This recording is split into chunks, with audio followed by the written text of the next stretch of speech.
there was an idea to bring together a group of remarkable people. We are them. We are the men. We are them. We are Ali's men.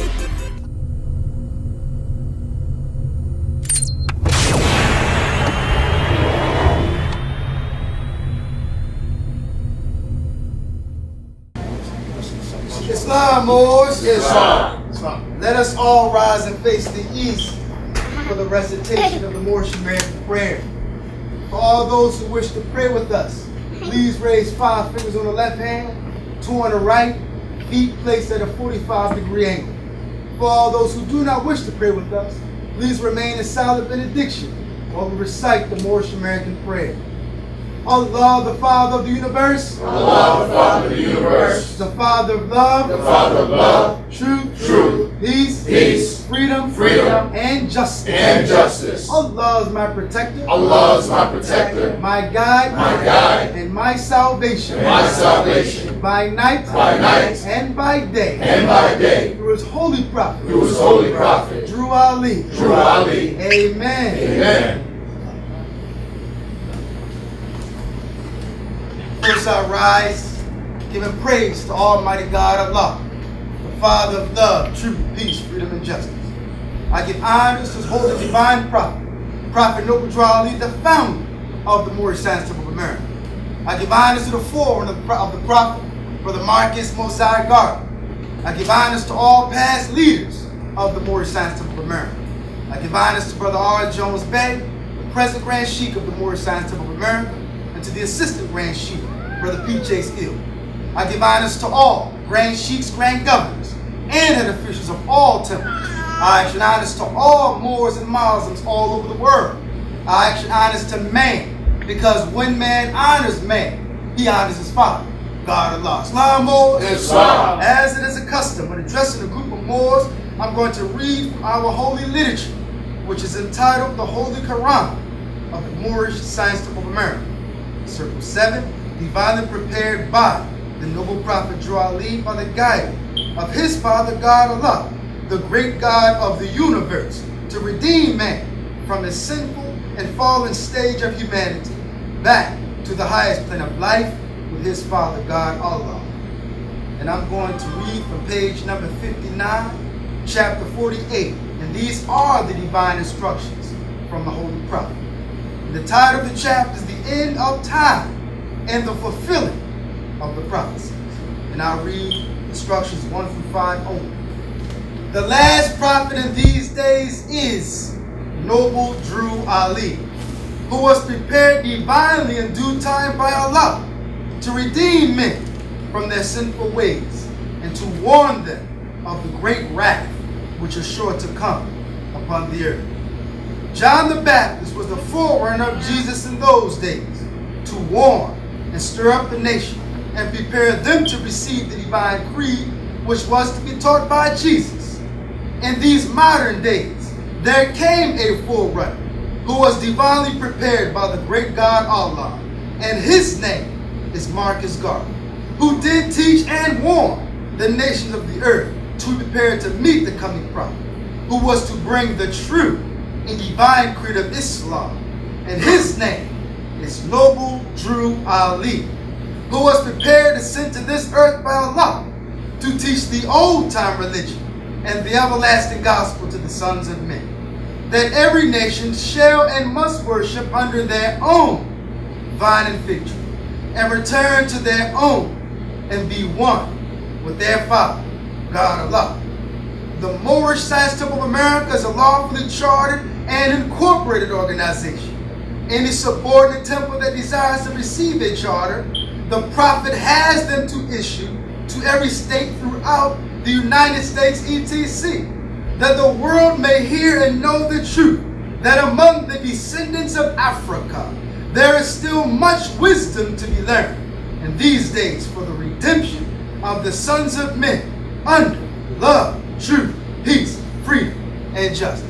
Islam, Moors. Islam. Islam. Islam. Islam. Islam. Praise Allah. Praise Allah. I'd like to thank all of you brothers and sisters for coming out this afternoon to be a part of this historic lecture. Islam Moors. I first want to just give a brief overview of the history of the Moorish Science Temple of America, just to put a little things in perspective. The Moorish Science Temple of America was founded in 1913 AD, the first Islamic organization in America. The Prophet Noble Ali was the first to teach our people about our nationality and our divine creed. Not saying that individuals did not speak about nationality, such as Brother Edward Blythe, such as the Honorable Marcus Mosiah Garvey. But it was the Prophet Noble Ali first to give us insight into what our nationality and divine creed was. Islam Moors. So by 1916, you started to evolve into a movement, a national and a divine movement. And the Prophet Noble Ali let us know that we organized as the Moorish Temple of Science in 1925. He says that we were legally incorporated as a civic organization November the 29th, 1926. May 1928, the name Moorish Temple of Science was changed to Moorish Science Temple of America.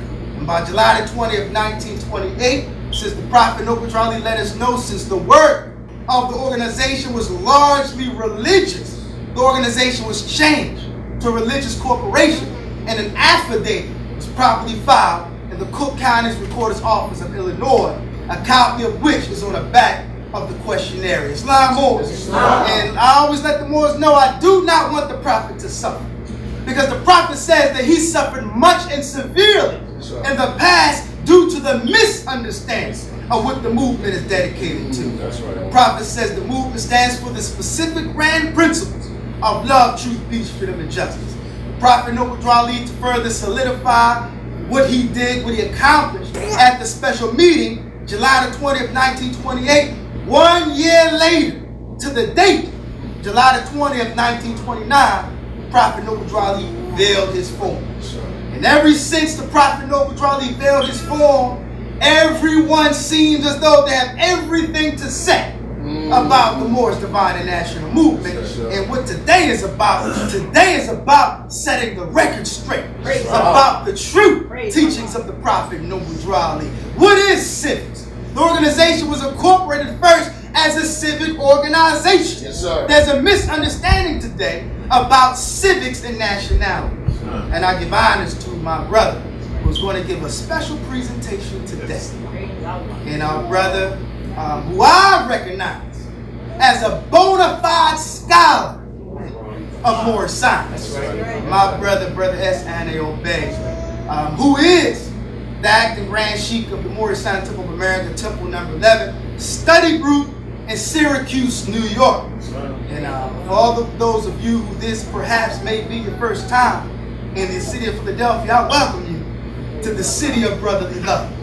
I welcome you to Temple number 11, which was the first one of the original 15 temples set aside by the Prophet Noble Ali. When the Prophet Noble Ali came, he reportedly stated, "I got my number." This is where it all went down. This is where our nationality and divine creed, we were stripped of in the year of 1774, the first capital of the United States of America, the meeting of the First Continental Congress in the year of 1774. This is where the lights went out. All right, so the Prophet Noble Ali, he raised up missionaries, and he sent Brother T. Thompson Hill to Philadelphia in 1927. He labored here for a whole year, priming the people for the coming of Prophet Noble Ali. We were talking early outside of the temple before we got started about how when a prophet came to cities, the temple was already primed. The people were already there. The prophet came, he chartered the temple. August the 3rd, 1928. We give honors to the Prophet Noble Ali and all the missionaries and the elders. And I give honors to the elders here today. I give honors to the work that you Moors have accomplished in the Moorish Divine and National Movement. Honors is due to you Moors. Honors to our elders. Honors to our women, our sisters, our mothers. Honors to our babies. Islam Moors. Right, so I'm not going to hold you Moors any longer. I want to bring forth our dear brother, who was an author, a published author, lecturer, Sifu, the martial arts. All right, a teacher. Sifu is a father. He's a father. He's a husband. Praise Allah. A bona fide Moorish American Muslim who loves Allah, the Prophet, and the Moorish Science Temple of America. And to give a presentation like this, I can't think of no one more qualified than our dear brother S. and L. Bay. So I'm not going to hold you no longer. Everybody all right? Yes, sir. Praise Allah. You Moors ready for this demonstration? Yes, sir. Praise Allah. If you don't have your pen and pads out, get them out, because the brother's going to have some very, very pertinent information to share. The details, the nuances regarding civics. And he's going to be dispelling a lot of myths and making it plain. So I want to call forth our dear brother, Brother S. and L. Bay. Let's give our brother hearty Islam! Islam! Islam! Islam! Praise Allah. Islam. Islam. Islam. Islam. Islam.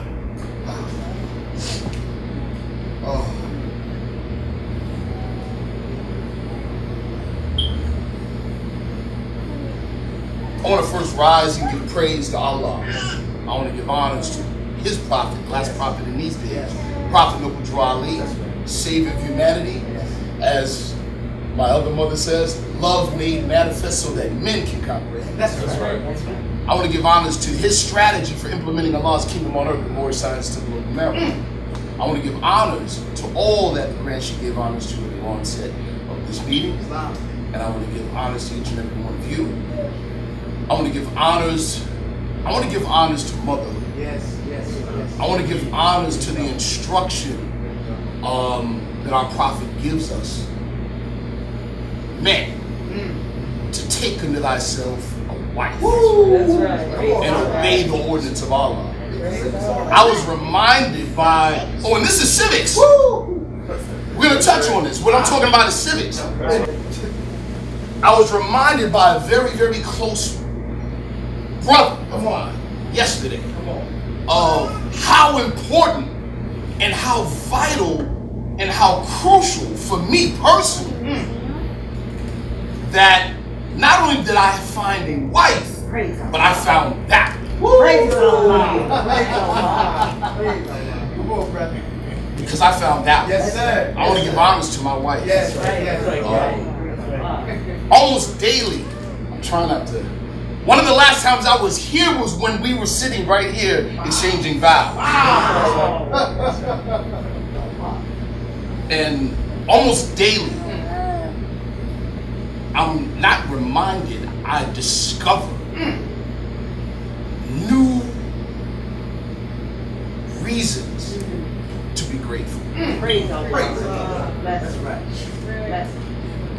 The cornerstone of saving the nation is family. That's right. And the cornerstone of family is the relationship between husband and wife. That's right. It's the cornerstone. That's right, brother. That's what's going to save this thing. Yes. Not all this high science. Not all these trickle-down theories. Come on.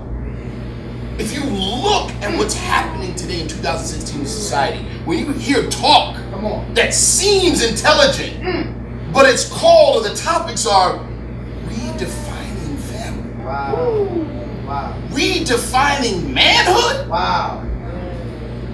Redefining gender. That is not, as our brother Juwanza Kunjufu said, right, the conspiracy to kill black boys. What that is, see, we know man is not the body nor the soul. Right. So it's not a conspiracy to kill black boys.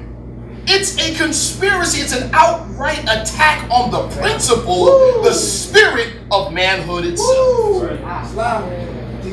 That's what it is. You take that away, and you want to talk about the word emancipation.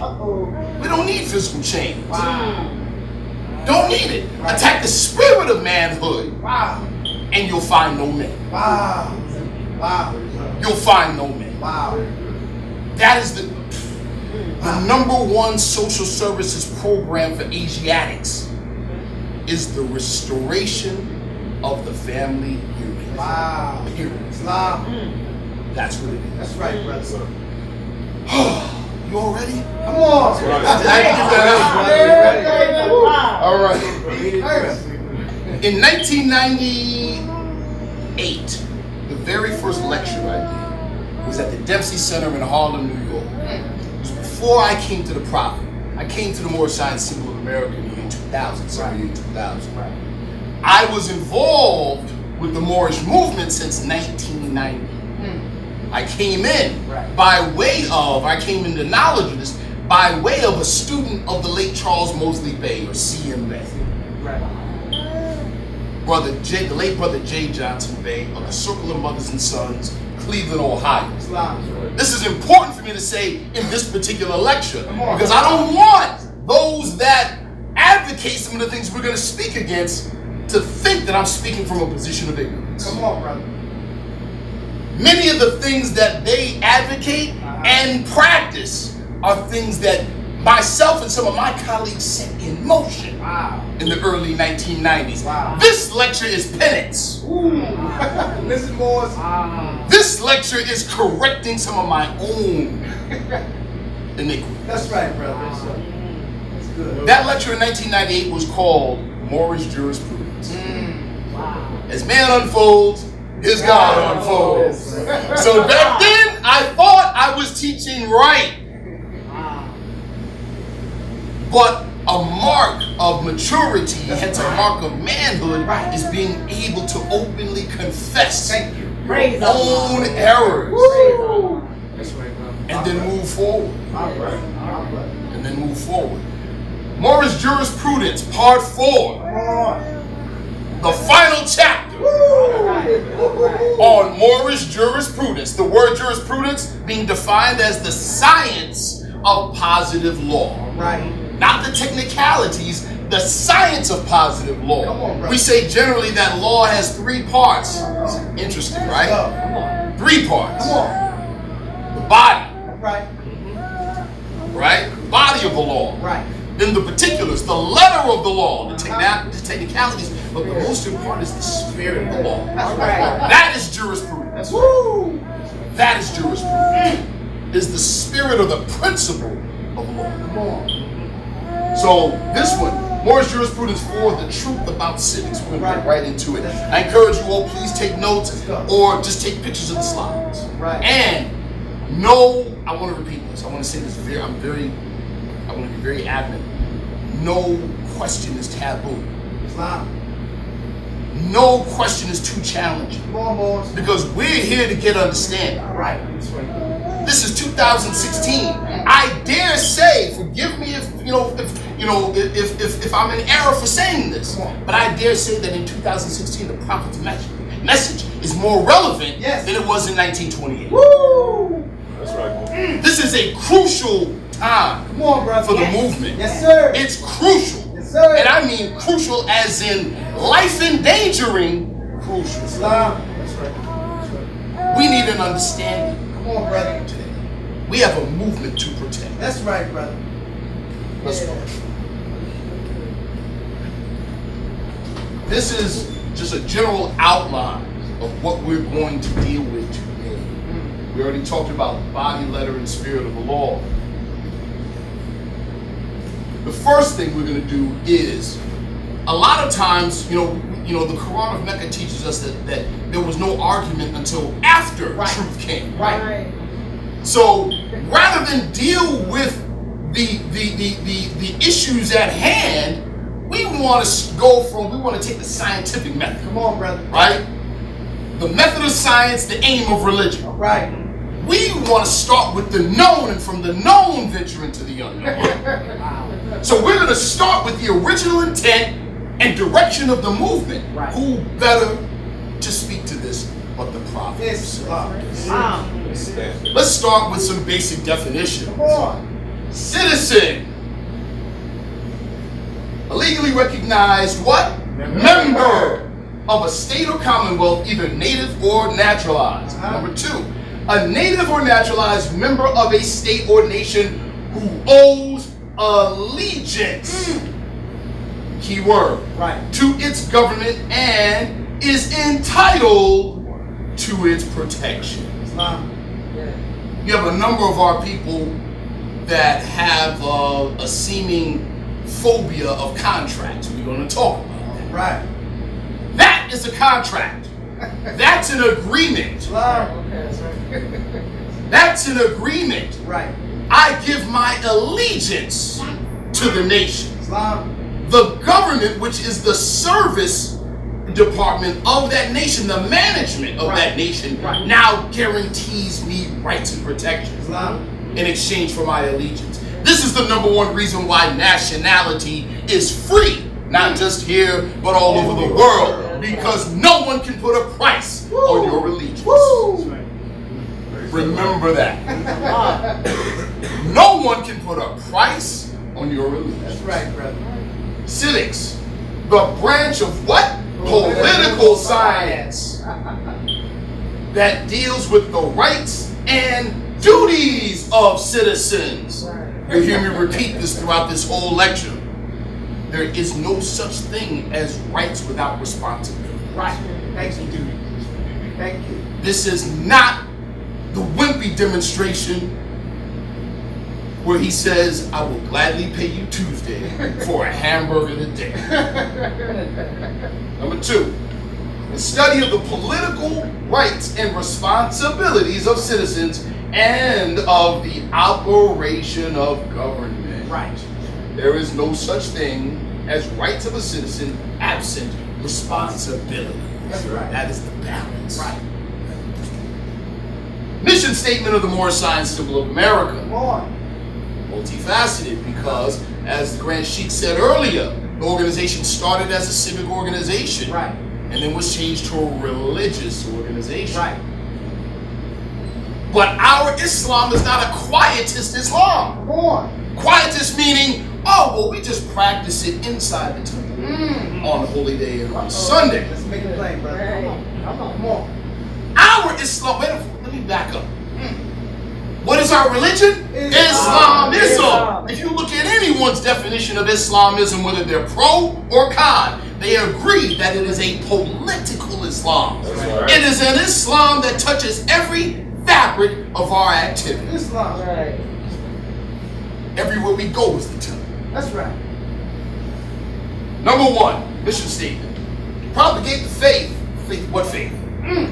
The faith of Muhammad. Islam. Let's make no mistake on that. That's right. And extend the learning and truth of the great prophet of Ali in America, to appoint and consecrate missionaries of the prophet, and to establish the faith of Muhammad in America. Right. Also, to uplift fallen humanity. Right. Lastly, to teach the things that will make better citizens out of men and women. That's right. Wow. That's right. Let's go back. Civics, the branch of political science that deals with the rights and duties of citizens. Right. November 29th, 1926, the organization Moorish Temple of Science was incorporated as a what? Civic organization. Yeah. Now there is no more, there should be no more question as to what civics is Thank you. and what civics is not. Come on. This definition we all should know. Yeah. Black's Law Dictionary, 2nd edition, 3rd edition, 4th edition, 5th edition. Nationality, that quality or character that arises out of the fact that a person belongs Come on. to a nation or a state. Right. Nationality determines one's what? Political status. It does not say status at law. Specifically with reference to what? Allegiance. While domicile determines one's civil status. Nationality is acquired either via birth or naturalization. Another nationality, the status of what? Belonging to a particular nation. Right. This is what nationality is. Nationality is not a get out of jail free card. Thank you. Nationality is not a I'm better than another national group Wow. ID. Come on, man. That is not what it is. That's right. Nationality does not determine status at law. It is not a determining factor of which laws apply to certain individuals or how they are applied.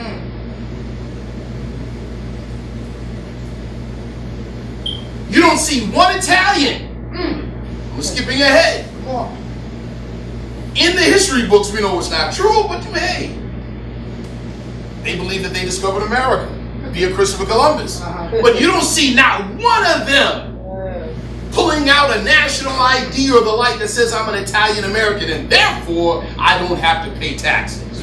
Right. Related quotes from the Prophet Noble Drali. I am glad to know that I have a few faithful Moors among you all, and I desire for them to know the truth and the divine truth. Right. There's a host of jealousy about me in the movement now by the same people of our side of the nation that claimed it was only a joke and unreal. But now, since they have found out from the government officials and the nations of the earth that this is the only sole foundation that all Asiatics must depend upon for their earthly salvation as what? American citizens. What do we see here, people? When the prophet spoke of earthly, we're returning to Islam, it was founded by our forefathers for our earthly and divine salvation. He now here clearly defines earthly salvation as what? American citizens.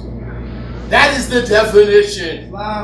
Full Americanization with all the inherent rights and liberties as any other national group on American soil. That is earthly salvation, people. They are working every scheme they can to disqualify me so they themselves may take charge of the situation. Another quote.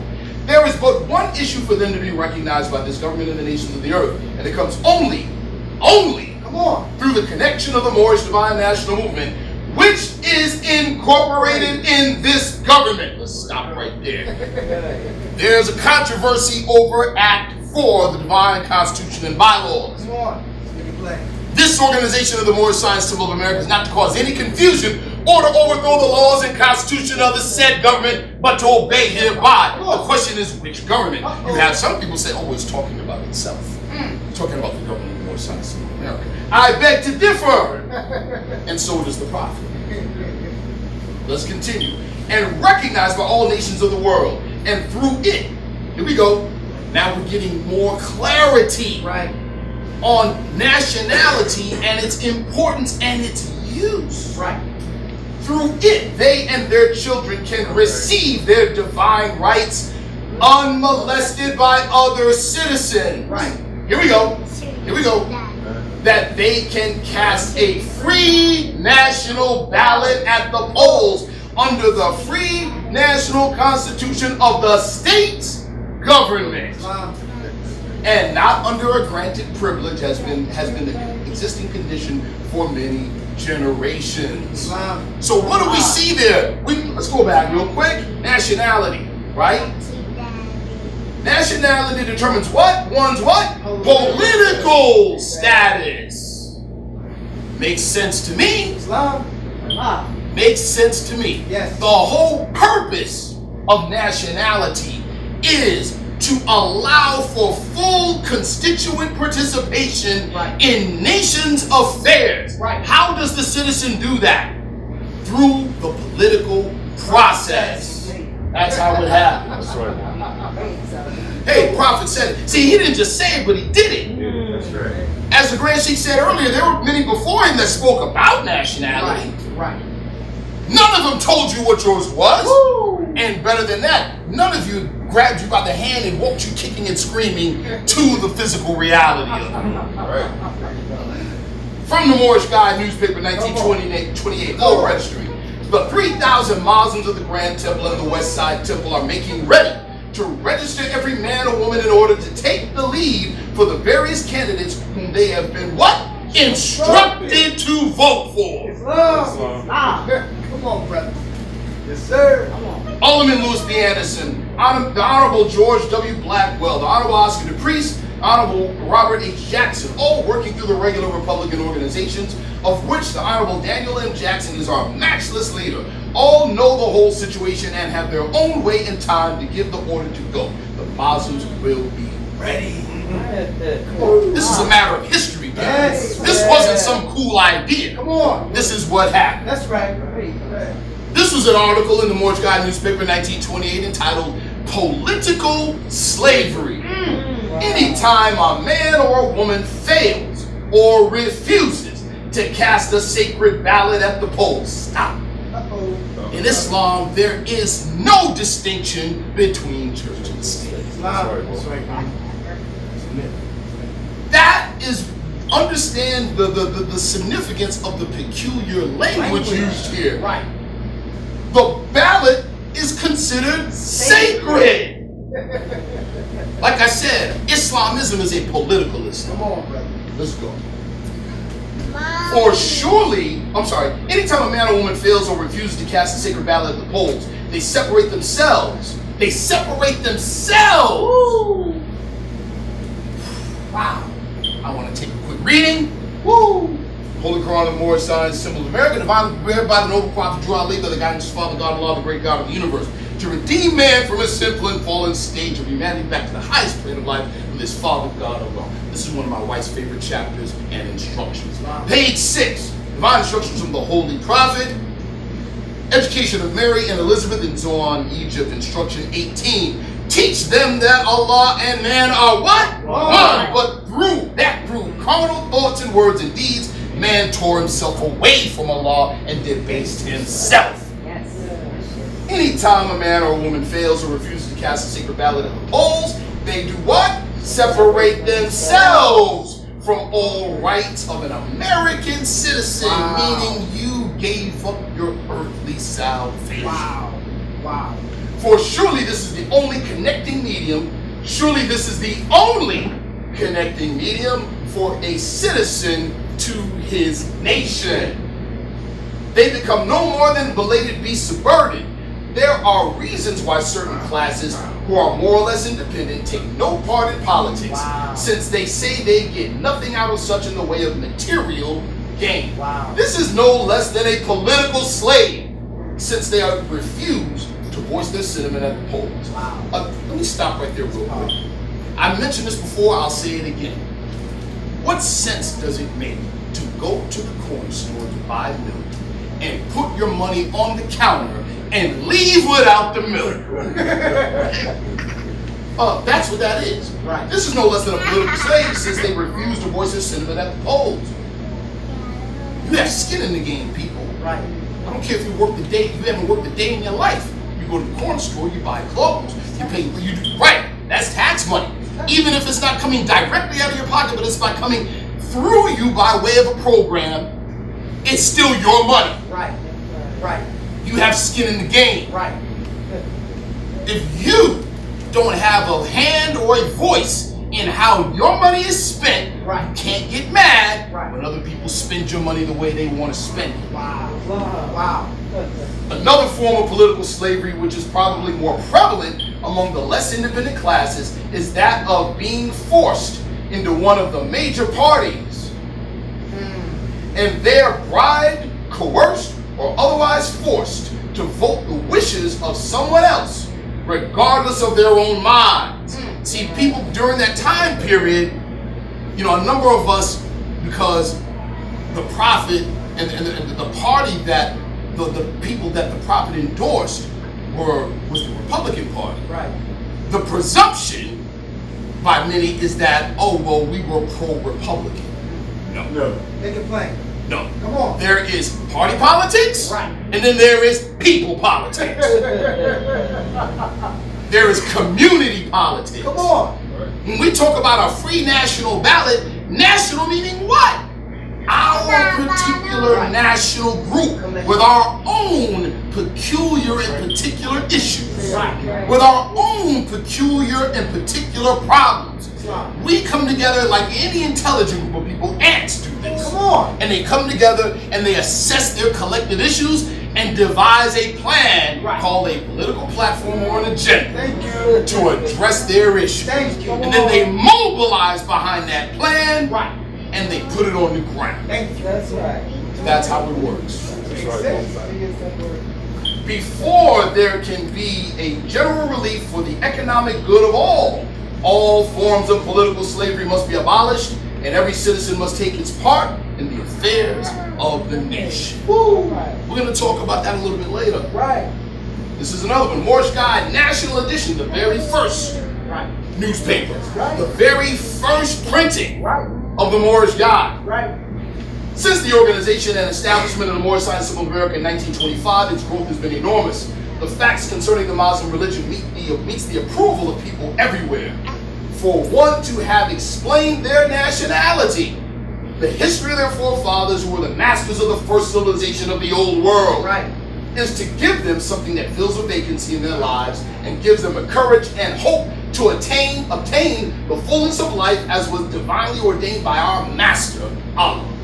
This religious organization is secured and safeguarded by the very Constitution of the United States. For in reality, it makes the ordinary man and woman a better citizen, for they realize what citizenship means. Wow. It teaches loyalty to the nation and the deepest respect for what? Law and order. Come on, brother. Let's go.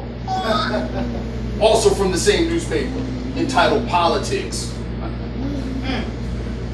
Again, we want to lay the groundwork so that we can distinguish. The prophet taught us, he said, the fallen Asiatic sons and daughters of North America need to learn to love instead of hate and learn of their higher self and lower self. That goes organizationally, especially now when you have a divergent and a cancerous thought form infiltrating the organization. And that's what we're speaking to. We literally need a doctrinal Armageddon. Where you separate one from the other. You draw the line in the sand so we see who's who. That's right. Politics. Come on. In the matter of electing a congressman for the 1st Congressional District of Illinois and the presidential election will be found such political activity that has not been seen for many a year. We stop.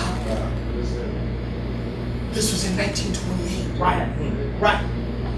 Rosewood, Florida went down in 1923, 5 years before. And they were hanging Asiatics and putting signs on them and said, "This Negro voted." Wow. Think on that. Think on that.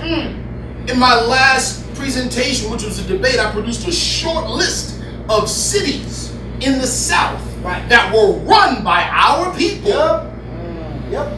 And the for lack of a better term, forget the term, the whitewashed name given to what happened in these cities is they said they were race riots. They were not race riots. What happened in Rosewood, what happened in Tulsa, Oklahoma, what happened in Wilmington, South Carolina, what happened in these cities in Utah, Alabama,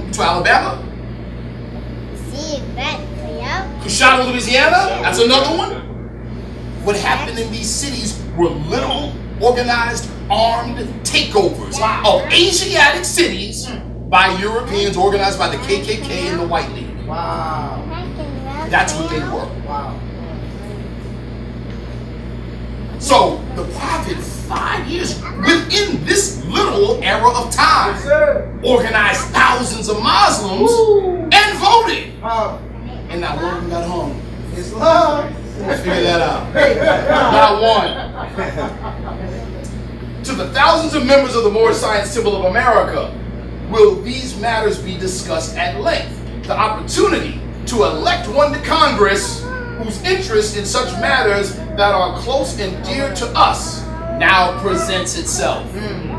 Notwithstanding the fact that we were much disappointed when, for some reason not known to us, our choice, which is the choice of the district in the person of Alderman Louis B. Anderson, was not selected as the representative for Congress, we still feel that he is the only logical one to represent the people of this district. Now it seems that there are others who have been placed in the running, some chosen by the representatives of the people and others self-appointed. But the members of the Moorish Science Temple of America are governed by the opinion of our present political leaders, for we feel that they know what is best for all. What does this tell you? The prophet in the Moorish Science Temple of America and the members of this organization were heavily entrenched in politics. Correct.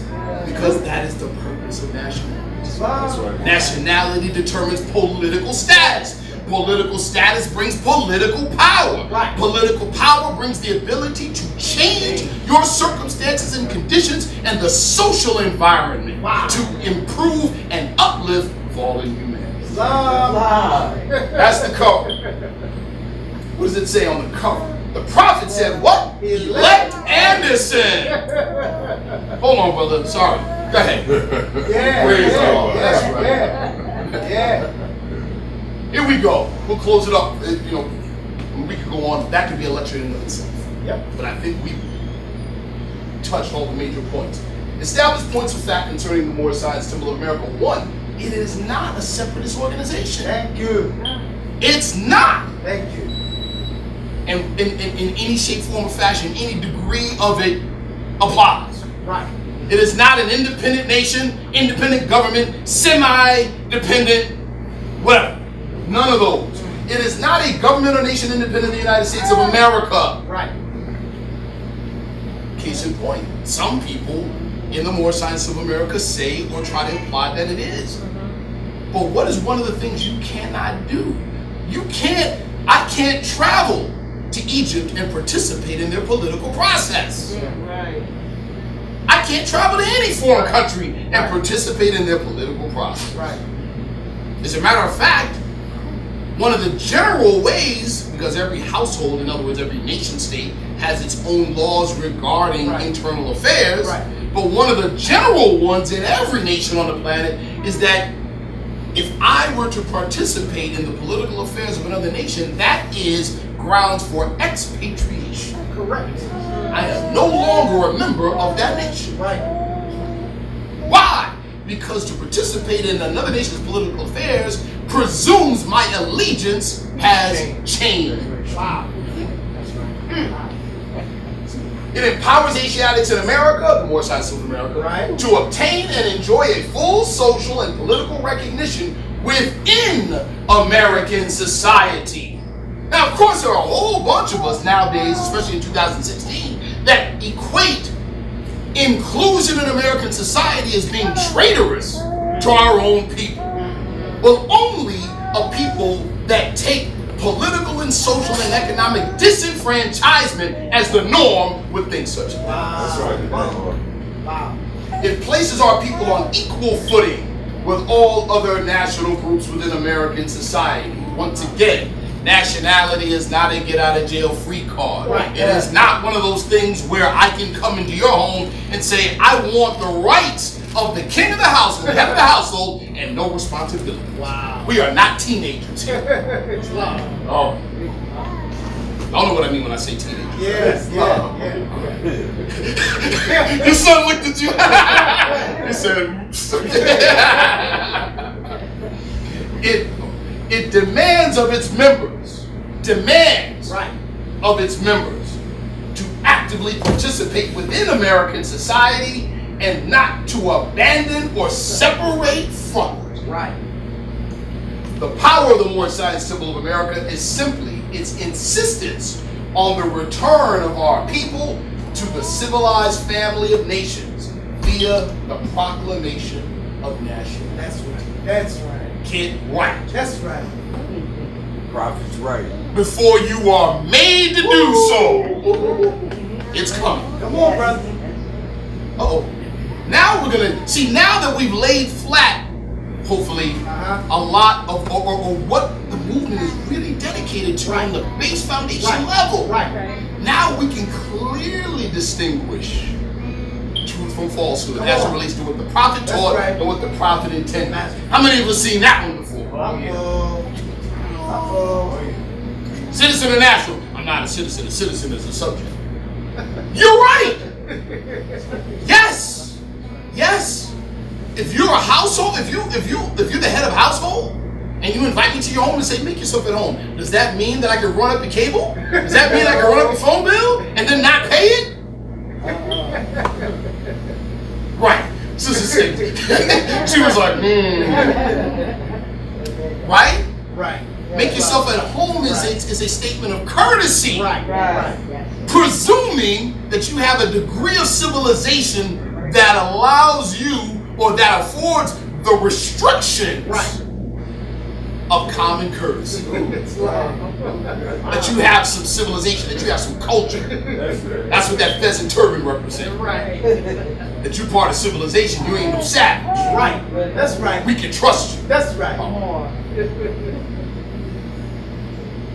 All United States citizens are U.S. nationals, but not all U.S. nationals are United States citizens. How many of you took geometry where you hear, right? Every square is a rectangle, but not every rectangle is a square. There you go. So let's find out what a U.S. national is according to United States law. Okay. U.S. national, defined as a person born in or having ties with an outlying possession of the United States, which is at this date only American Samoa and Swains Island. It also included those persons born abroad to 2 U.S. nationals or 1 alien parent and 1 U.S. national parent. There would be an additional residency requirement for the parents of the child prior to birth in order to transmit United States nationality. In the past, those who were born in Guam, Puerto Rico, U.S. Virgin Islands, or the Philippines would be U.S. nationals, but now those born in Guam, PR, or the Virgin Islands are full United States citizens, have full United States citizenship. The Philippines is an independent nation, so citizenship was never accorded to them. Right. Oh, look at this. Restrictions. U.S. nationals cannot vote in any election or hold any elected office.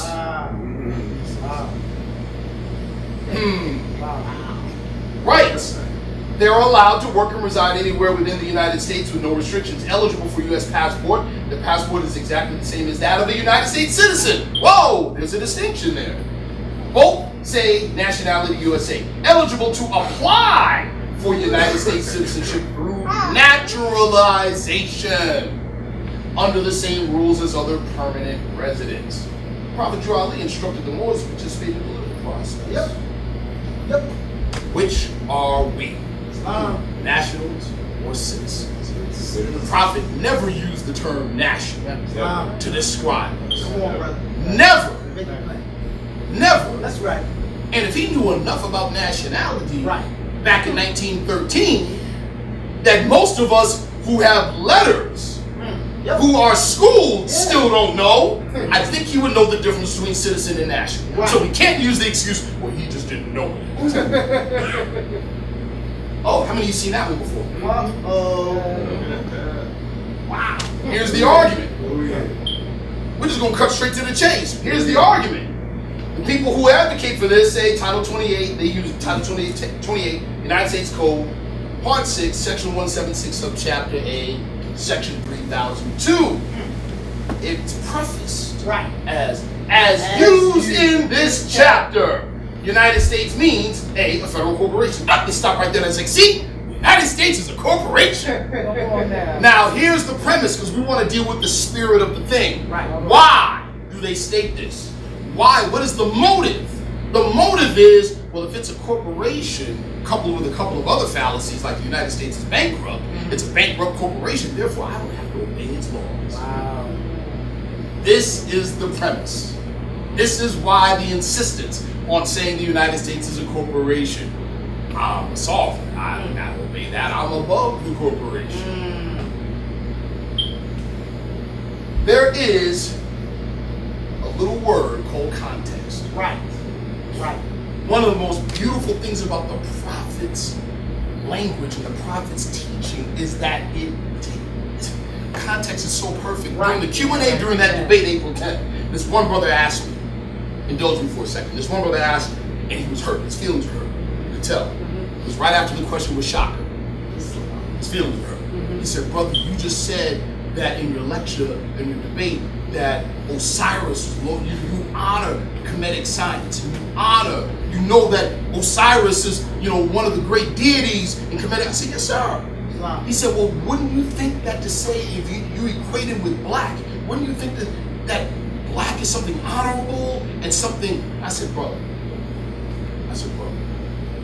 He had on a green shirt. I said, brother, what color's your shirt? He said, green. I said, did you wear that shirt yesterday? He said, no. I said, will you go to sleep with it tonight? I said, is it permanently attached to you? He said, no! I said, great. I said, that shirt describes your condition today. The shirt does not identify you. You are not the shirt. I said, the two things to the brother. I said, number one, I said, when we say black according to science means death, the prophet was saying two things. One thing he was saying was that he was describing a condition of the people. Right. We are not, I said, the problem is you all equate death with something bad. The prophet said death is not an enemy but a friend. He said there's a holy ministry in death. That's right. And then further, he's not calling you death. Right. He is describing the condition, That's right. which should imply the admonition to do what? Get out the grave. That's right, brother.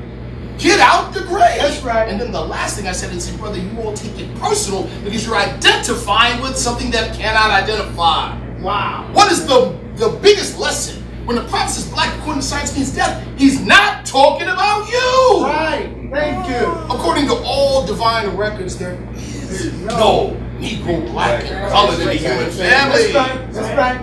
That's right. He ain't talking about human beings. Context. All right. Title 28, Judiciary. See, we're going to describe the context of this entire thing first. Right. So we know what we're talking about. Title 28 deals with judiciary and judicial procedure.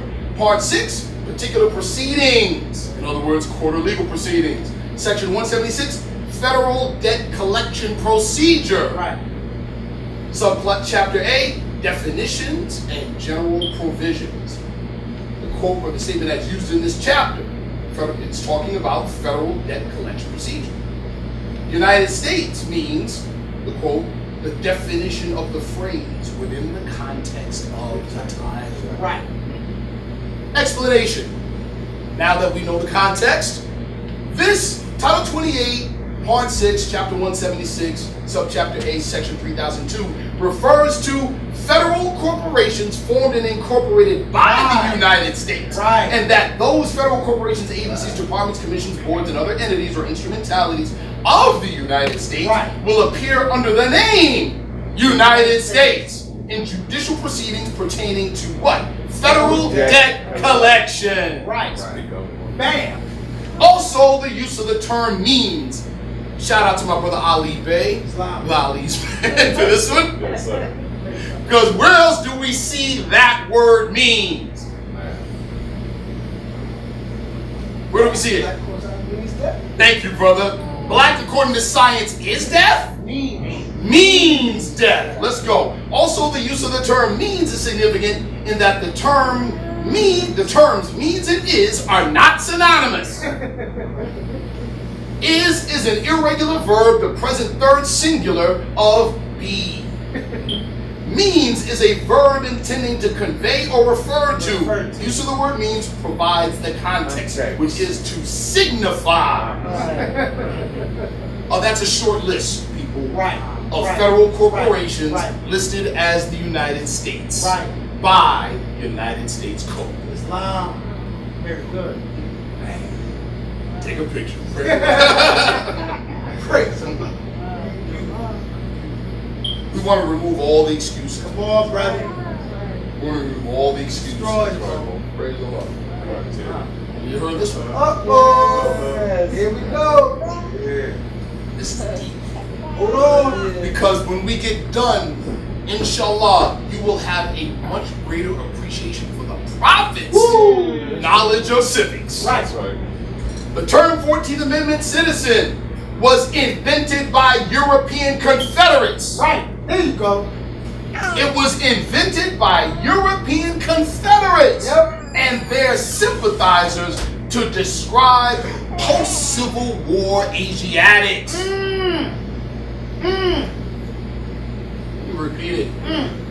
The term 14th Amendment citizen was invented by European Confederates and their sympathizers to describe post-Civil War Asiatics. The 14th Amendment, we stop first. Quick history lesson. And I'm going to talk about it later on. Get me straight. At the end of the Civil War, at the closing of the Civil War, there were two major social issues on the national scene. Number one, what to do with the Negroes. Number two, what to do with the South. That's right, Mo. See, in 1861, the Southern states pulled away and, notice I'm going to use the words carefully, attempted to form their own nation called the Confederate States of America. Right. Why do I say attempted? Answer, because Congress is provided no provision in the Constitution of the United States to recognize an independent state originating from itself. Let me say it again to all the people that think that the Moorish sign symbol of America is an independent nation.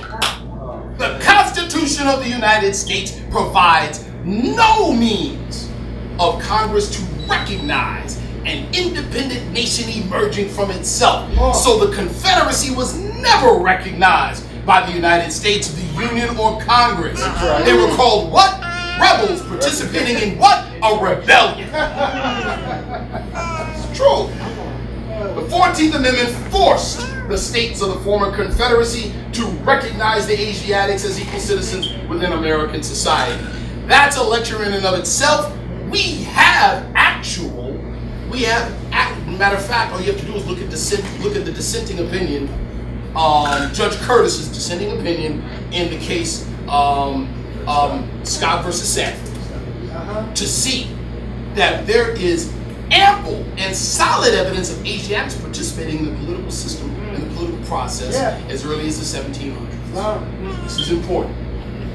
So the 14th Amendment did not create a citizenship for Asiatics. It forced, it's called, if you go to any law school, they give a definition for the 14th Amendment, they call it the Incorporation Doctrine. Right? That allows for an Anglo-American scheme of justice to be applicable to the states. In simple language, it means that there's certain rights of individuals that deem it necessary for the federal government to intercede on the legislative ability of the several states. This is why the Southerners to this day protest the 14th Amendment as unconstitutional. Notice I said the European Confederate Southerners. The very same people that if they had their way today, you would be in physical chains tomorrow. That's right. It is a shame. It is shameful for our people, especially Moorish Americans, to be parroting what they say. It's shameful. Yeah, it is. The 14th Amendment forced the states of the former Confederacy to recognize the Asiatics as equal citizens within American society. In other words, the ratification, and some people will call it the forced ratification of the 14th and 15th Amendments. Okay, I'll rock with that. Yes, sir. They were contingencies placed on the former Confederates as a condition for reabsorption into the Union. It was either that or bye-bye. That's what it was. You want to come back to the Union? It ain't the same one you left. Now we got conditions. It's just like you invite me in your home and you trust me. And then I violate the trust. And you kick me out. And I say, please, can I come back? And you say, oh yeah, sure, but there are conditions. This is what happened. That's true. Section 1 of said amendment clarified who was a citizen and how citizenship is acquired. Due process of law as well as equal protection of the laws. Section 2, follow me, was utilized during Reconstruction to deny European male suffrage and the ability to hold political office, to punish them for their participation in the rebellion against the Union. This is the #1 reason, coupled with the quartering of federal troops in the southern states, that allowed Asiatics from 1865 to 1877 to literally rule the South politically, controlling over 60% of the southern state legislature. This is what allowed that. During this period, 1865 to 1877, Asiatics rose to significant political power in the South, invoking the rage of European Southerners. That is another lecture all in and of itself. Look up the Compromise of 1877. I don't advocate Wikipedia or Google, but you can wiki or Google that. And you will find out what happened in that compromise. The Southerners, like we still are today, many of them, even after a cessation of hostilities that ended the Civil War, still fought socially, still fought commercially, and they still refused to recognize you as, which hence 14th and 15th Amendments and the quartering of federal troops. In 1877, the leaders in the South, the political leaders in the South, made a compromise with the then President of the United States and said, we will no longer resist you if you pull the federal troops. Federal government said, okay, pull federal troops, turn their backs on the Asiatics. What happened in 1877? That was the beginning of a second, I'm saying it on camera, that was the beginning of a second civil war against Asiatics by European Southerners, organized by armed militia groups. The founding of the KKK, the founding of the Red Shirts, the founding of the White League. Their sole purpose was to break and destroy Asiatic political power in the South and prevent its rise. You know, the brother C.M. Bay, he said one thing in one of his pieces of literature that corresponds directly to this. He says, right, under the Knights of Columbus and the KKK oath, to never allow the descendants of the defeated Moorish nation in this hemisphere to ever be recognized as members and citizens of this United States Republic. That's what this is. The 14th Amendment did not create a type of citizenship. There is no such thing as 14th Amendment citizenship. That is like calling you the N-word by Europeans in the South who will not recognize you as an equal member of American society. And we've already determined that the prophet's sole mission in terms of earthly salvation was to ensure that you would be recognized as an equal in American society. What does that tell you, people? The most, I told this to some brothers, some RBG brothers, shout out to those brothers. I said the most revolutionary, the most wildest, the craziest, the most radical thing you can do is pull that battle. That's the most radical thing you can do in this country. Because that is the number one. How many of you have ever been locked up? How many have ever been convicted of a crime? What are the two things they take from you? Don't let anyone tell you that your vote doesn't count. Don't let anyone tell you that. They take away the right to bear arms and the right to vote. Why? Here you go.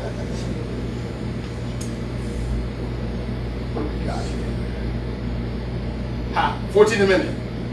As originally passed by the House of Representatives in May 1866 with the support of Thaddeus Stevens, Section 3 of the 14th Amendment deprived adherents of the Confederacy of the right to vote until a designated date.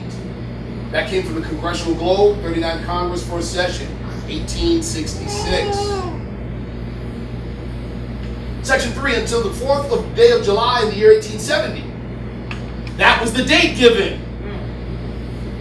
July 4th, 1870. All persons who voluntarily adhere to the late insurrection, giving aid and comfort, shall be excluded from the right to vote for representatives in Congress and for electors for president and vice president of the United States. The Europeans were punished by not being able to do what? What did the prophet say? The prophet said that pulling that ballot, that lever, is the only way that a citizen connects to his nation. Europeans were denied that.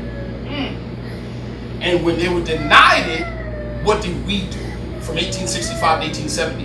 Voted by the thousands and ran for office by the scores. What does that do to the whole narrative that the Asiatic during that time was ignorant, lazy, uneducated, listless? Throws that out the water. Where did that narrative come from? We're going to find out. When House Resolution number 127 was taken up in the Senate, that chamber voted unanimously to strike out the House proposal and substituted a new third section, the version that became part of the Constitution. Confederate sympathizers, here we go, people. Confederate sympathizers disliked the 14th Amendment, not only because of the citizenship clause of Section 1, but because of the citizenship limitations of the third section, ultimately placed on European Southern rebels, which lasted until the General Amnesty Act of 1872. Once again, people, why are we talking about this as what European?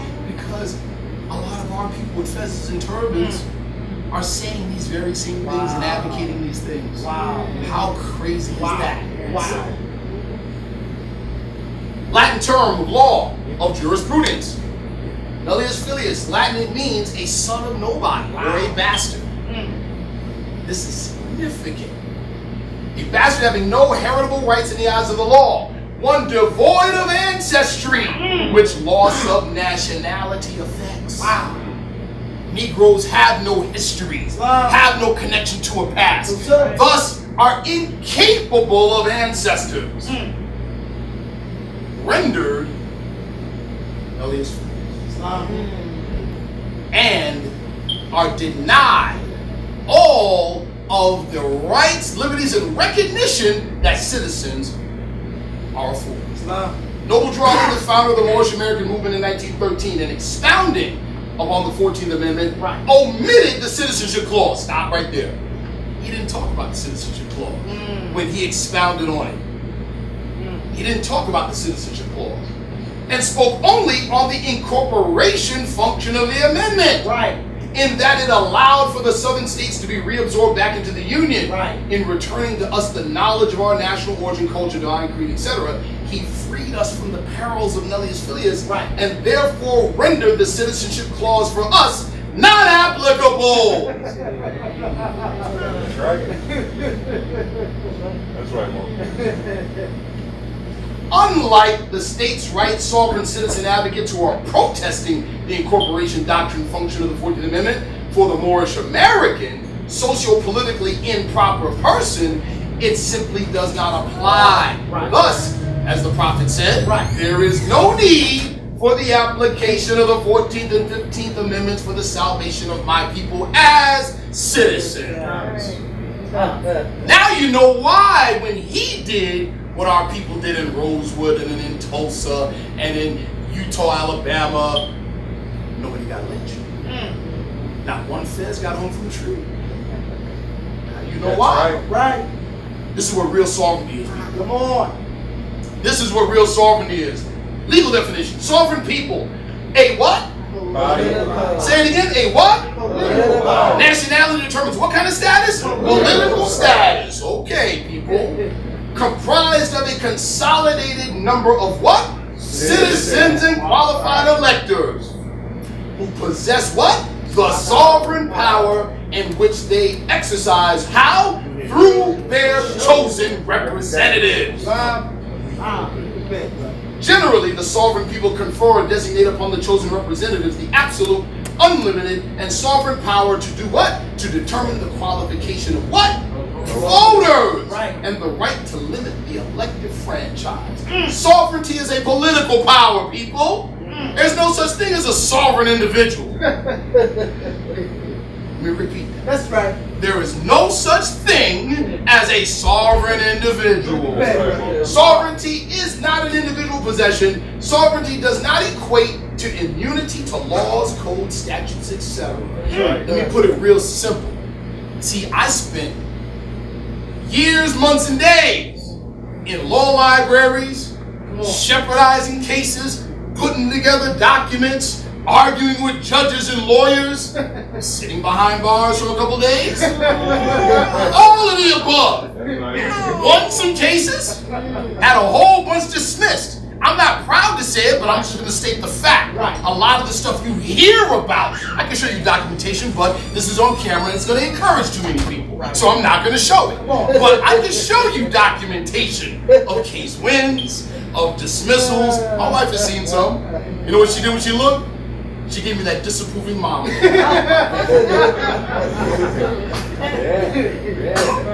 So, but my point is, I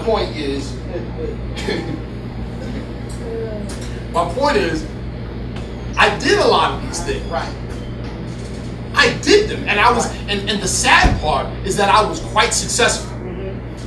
The reason why I was successful was, by and large, it wasn't why most of our people are doing these things today. And let's be real about it. We're just going to be real about it. Why are they doing these things today? Get out of a weed charge. Being a traffic ticket. Child support. Let's be real. We're family. That's right. See, when I got these things, I literally in my heart believed that this was the direction of the movement. So when I went hard, me and my brothers went hard.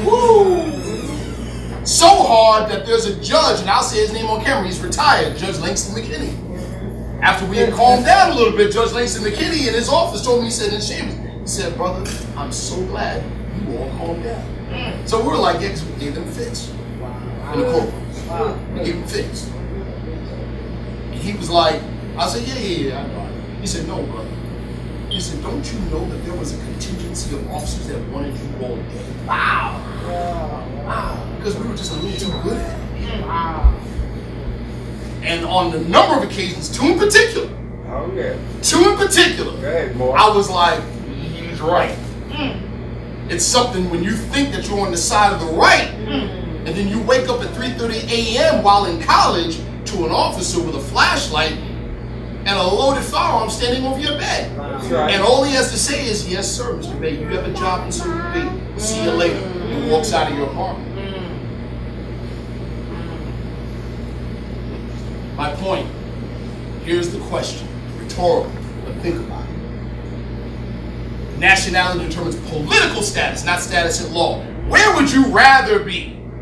At the table, deciding how the laws are formed for the betterment of yourself, family, and community? Right. Or arguing the laws with a low-level magistrate after the fact? Wow. Wow. Where would you rather be? But before you answer it, look at your children if you got them. Woo. Nationality determines political status. Right. Political status.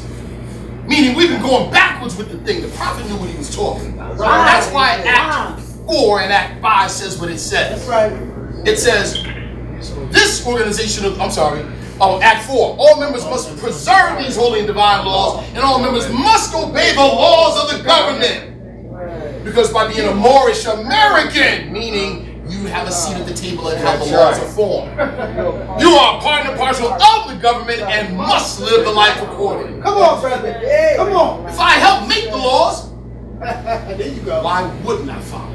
Thank you. And if you don't like how the laws, I'll tell y'all a quick story about some brothers in North Carolina 3 years ago.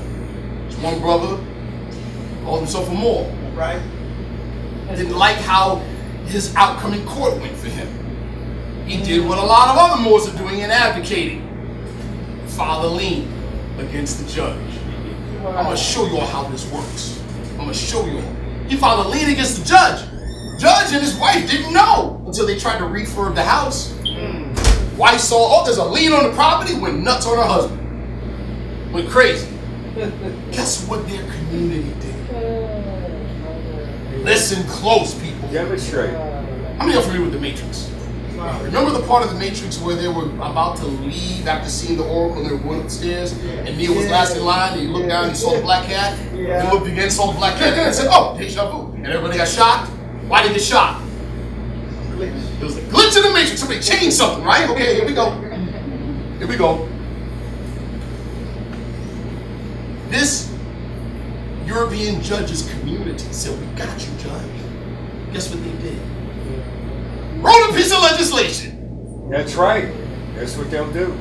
Organized and mobilized their communities, voting power behind it, and got it passed locally. That's right. Guess what the legislation was? Made it a Class C felony to file a bogus lien. Woo! Guess who gets to decide it was bogus? The judge. Wow. Oh. Wow. Wow. That's called political power, political status. Change the whole environment. I said, try that now, Mr. Old Man. Try it again. You're going to open the door thinking it's a door, and it's not. It's a brick wall, my man. Well, the way it worked for them, it should work for us. Right. That's right. Same way. And guess how? Now, and guess what? Since it was local politics, when they put it into law, it went into effect that day. Woo! Not 3 years from now. Wow. That day. That same day. That's right, Mom. The concept of an individual sovereignty is antithetical to nationality. Meaning there is no such thing as a nation of one. No such thing as a nation of one. Anybody who has lived the street life and understands the street code knows. You are not a gang of one. Sorry.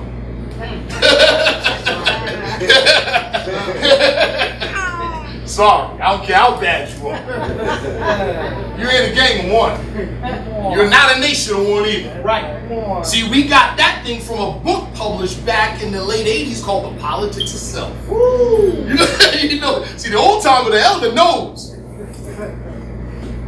We took that thing and went crazy. Oh, the physical constitution? Oh, we're talking about I'm the Constitution. That's what we thought. That's what we thought. Sovereign citizen standards. This is what we're finding today, people. This divergent stream of thought is masquerading. It's doing like a virus. The virus does what? It mimics and mutates. Yeah. It mimics and mutates. Right. That's what it does. Yep. We're finding this happening now. And the prophet said this. These are the trying hours now, dear Moors. And every evil spirit is moving and is trying every weak mind, right? To cause confusion in the minds of those that would believe or do believe. Right. This is what we're dealing with. Right. So it's masquerading. We have to put the light on. That's right. So what you have today is a lot of stuff, the stuff that we just described.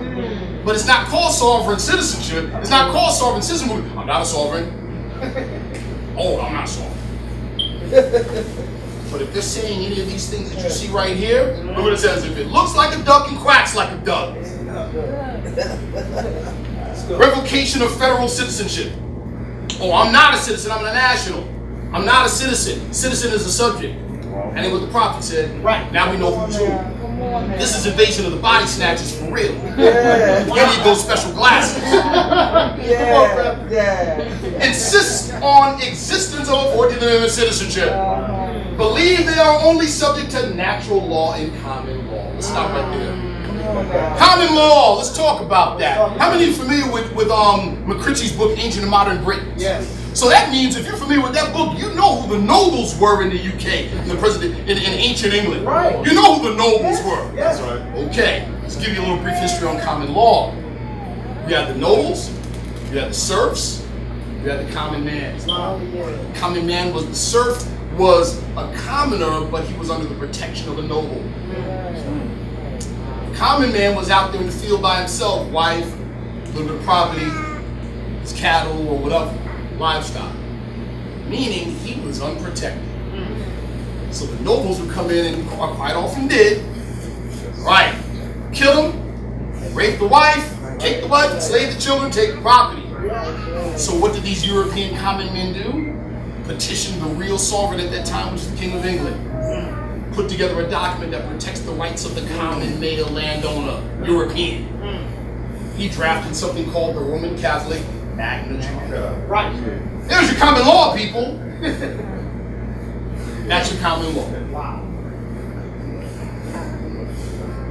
Believe the United States is a corporation. Dealt with that already. Believe the 13th, 14th, and 15th Amendments are unconstitutional. Dealt with that already.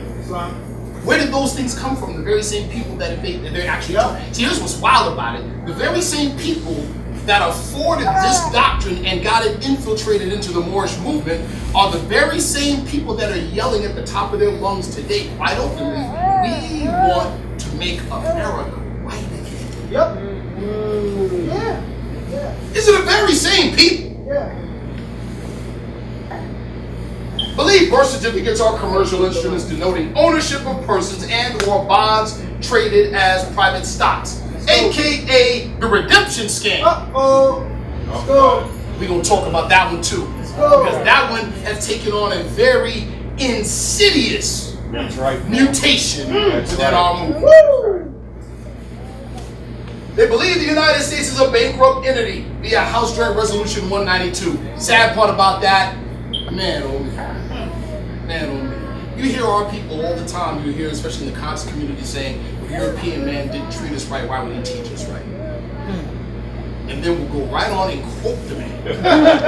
Quote it! Like, yeah. House Joint Resolution 192. Oh, the U.S. went off the gold standard. So, the bills in your pocket are worthless pieces of paper. It's fiat money. Exactly. The debt credit devices of private banking. It's just debt in your pocket. I will solve that problem.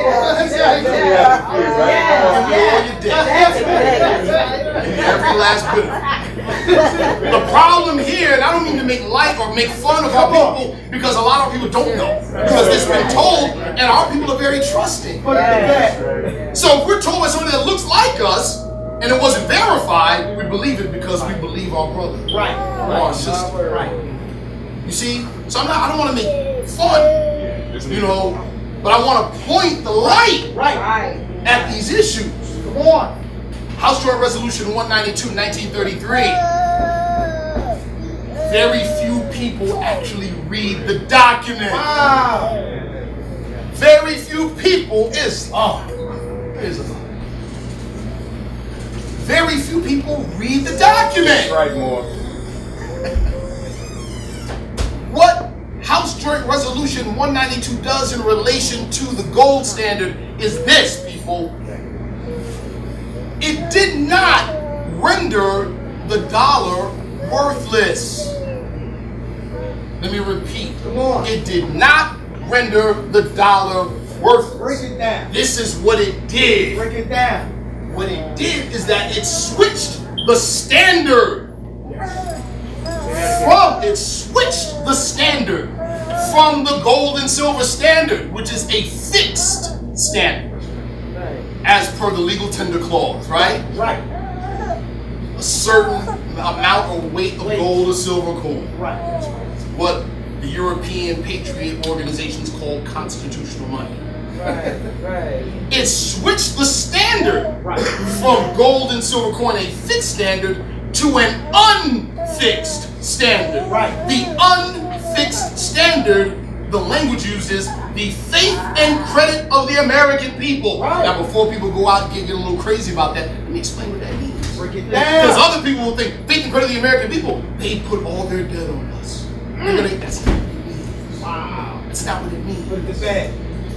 The faith and credit of the American people mean your labor and your trust. Your labor and your trust. Right. You know what it did if we were to use commercial law lingo? It made the American people the creditors, not the debtors. This is why people like C.M. Bay called FDR one of the 5 sons of destiny. He saved the nation.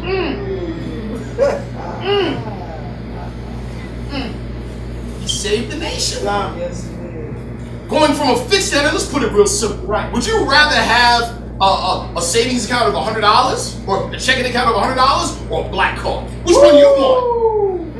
All right. Unfixed standard. Meaning your labor is your property. Your labor is your property. Right. Now, let's just show you how powerful that is. I'm skipping way ahead. I've said this and I'll use it. I've said it before, I'll say it again. Urban music. Who created urban music? Who created rock and roll? Let's just deal with urban music. We created urban music. Yeah. Urban music accounts for 33% of world music sales annually. Wow. Do we benefit collectively from it? No. Who does? Your labor is your property. Who respects the guy that I don't even gotta stick you up with the gun no more? I just put my hand out and you give it to me. While your children starve. Yep.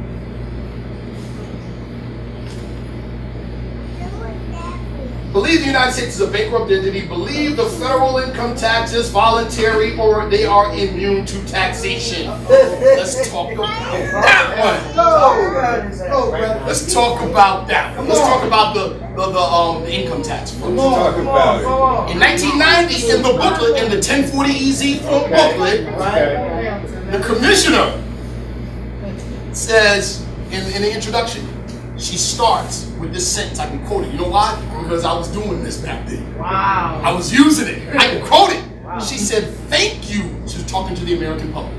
Thank you for making the Internal Revenue Service the greatest form of voluntary compliance in the world. You know what we took that to mean? The income tax is voluntary. I ain't gotta pay it. That's right. Didn't the prophet teach us, or say that that one of the state or the mission part of the mission statement for the Moorish Science of America is to teach our people the things that will make better citizens. That's right. Better citizens. Better. We also read from an excerpt from the Moorish guide where it talked about learning about government. Right. That's right. Learning about it, Right. right? Right. Okay. In your local common council here in the city of Philadelphia, is there a police officer on there? An expert on law enforcement? Is there an expert on aviation? Is there an expert on trash removal? Is there an expert on transportation? Yes. No! What do? They contract with other private entities who provide those services on behalf of the managers of the city, which is the government of the common council. That's what they do. Right? Right.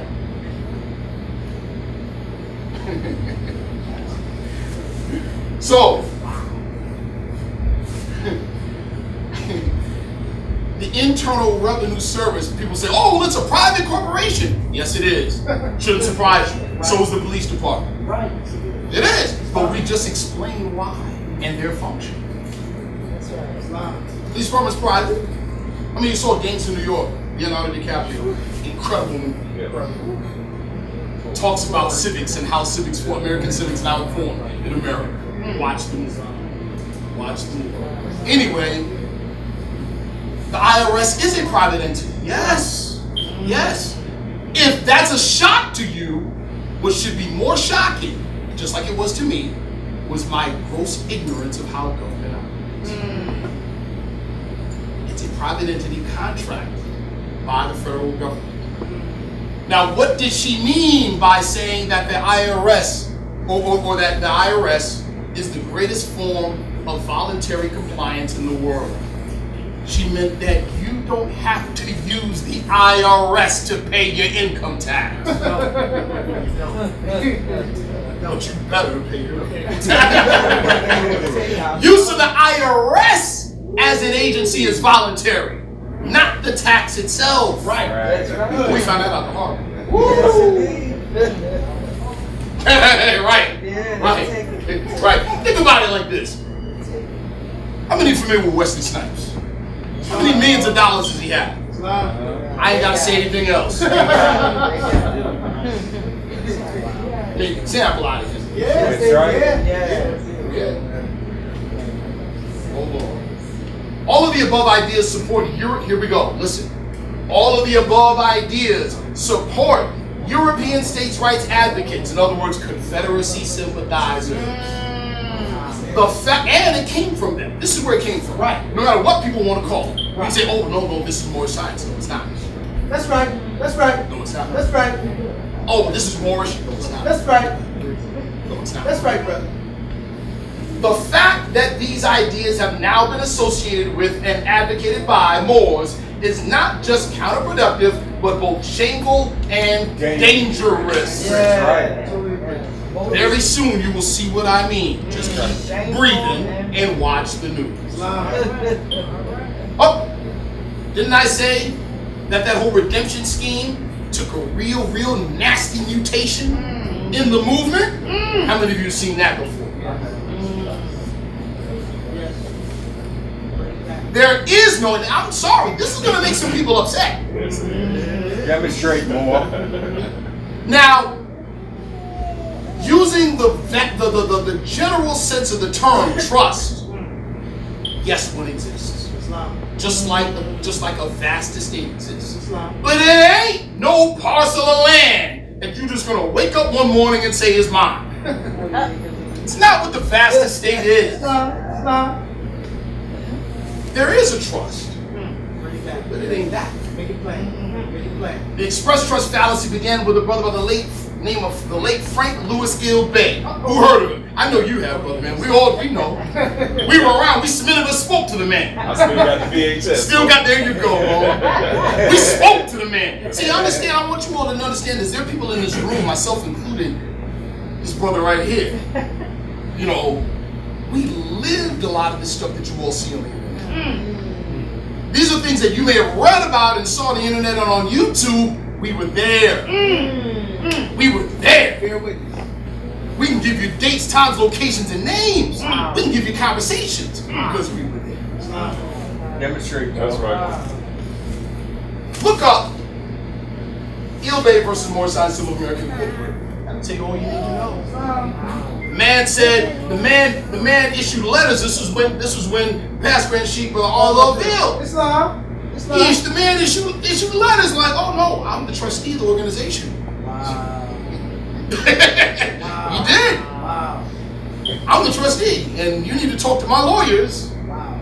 to get an understanding, because I know you don't understand the trust, but I do. So you need to talk to my lawyers, and you need to get in line and take the notes and governance accordingly.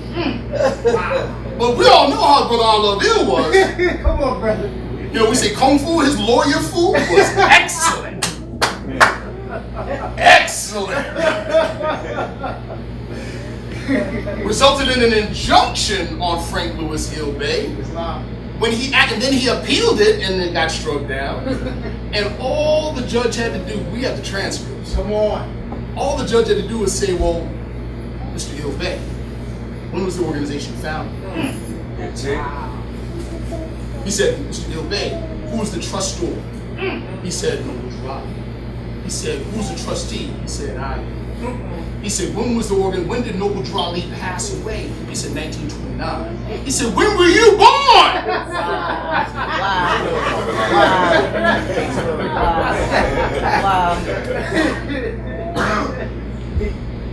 In its present iteration, it is used as the foundation for the Moorish redemption scam. Scam. And I mean, at the expense, I don't want to get too emotional about this, but Come on, brother. imagine. I just want you to imagine for a second, right? Someone you trust steals your identity and ruins your credit, Wow. and you got babies to feed, Wow. you got a home to keep. Wow. That's what that's done and is still doing to the Moorish Science Temple. Let me explain how. You all have heard it.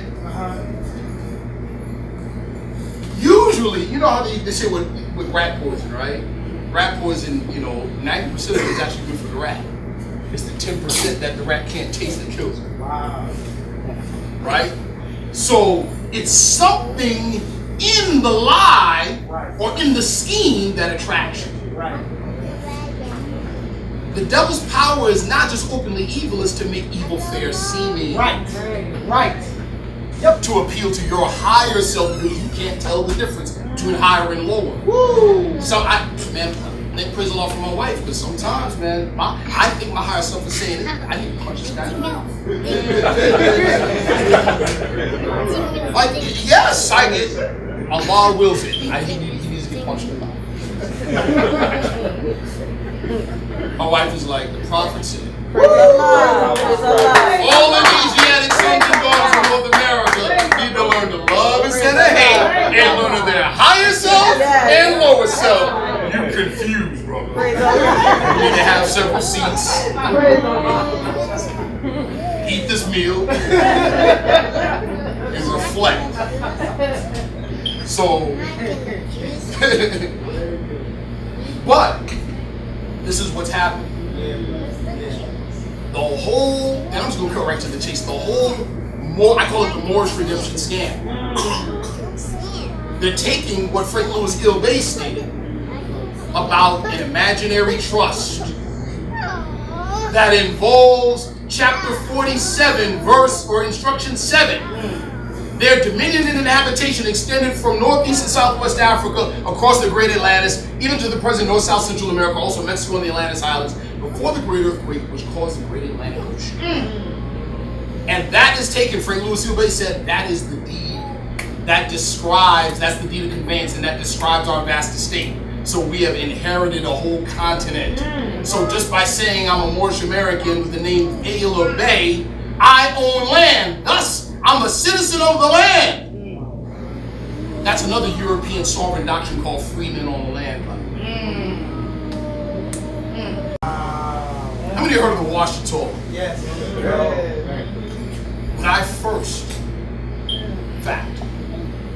When I first came into the Moorish movement via the Moorish Circle of Mothers and Sons in Cleveland, Ohio, under the late J. Johnson Bay, guess who was taking classes at the same time?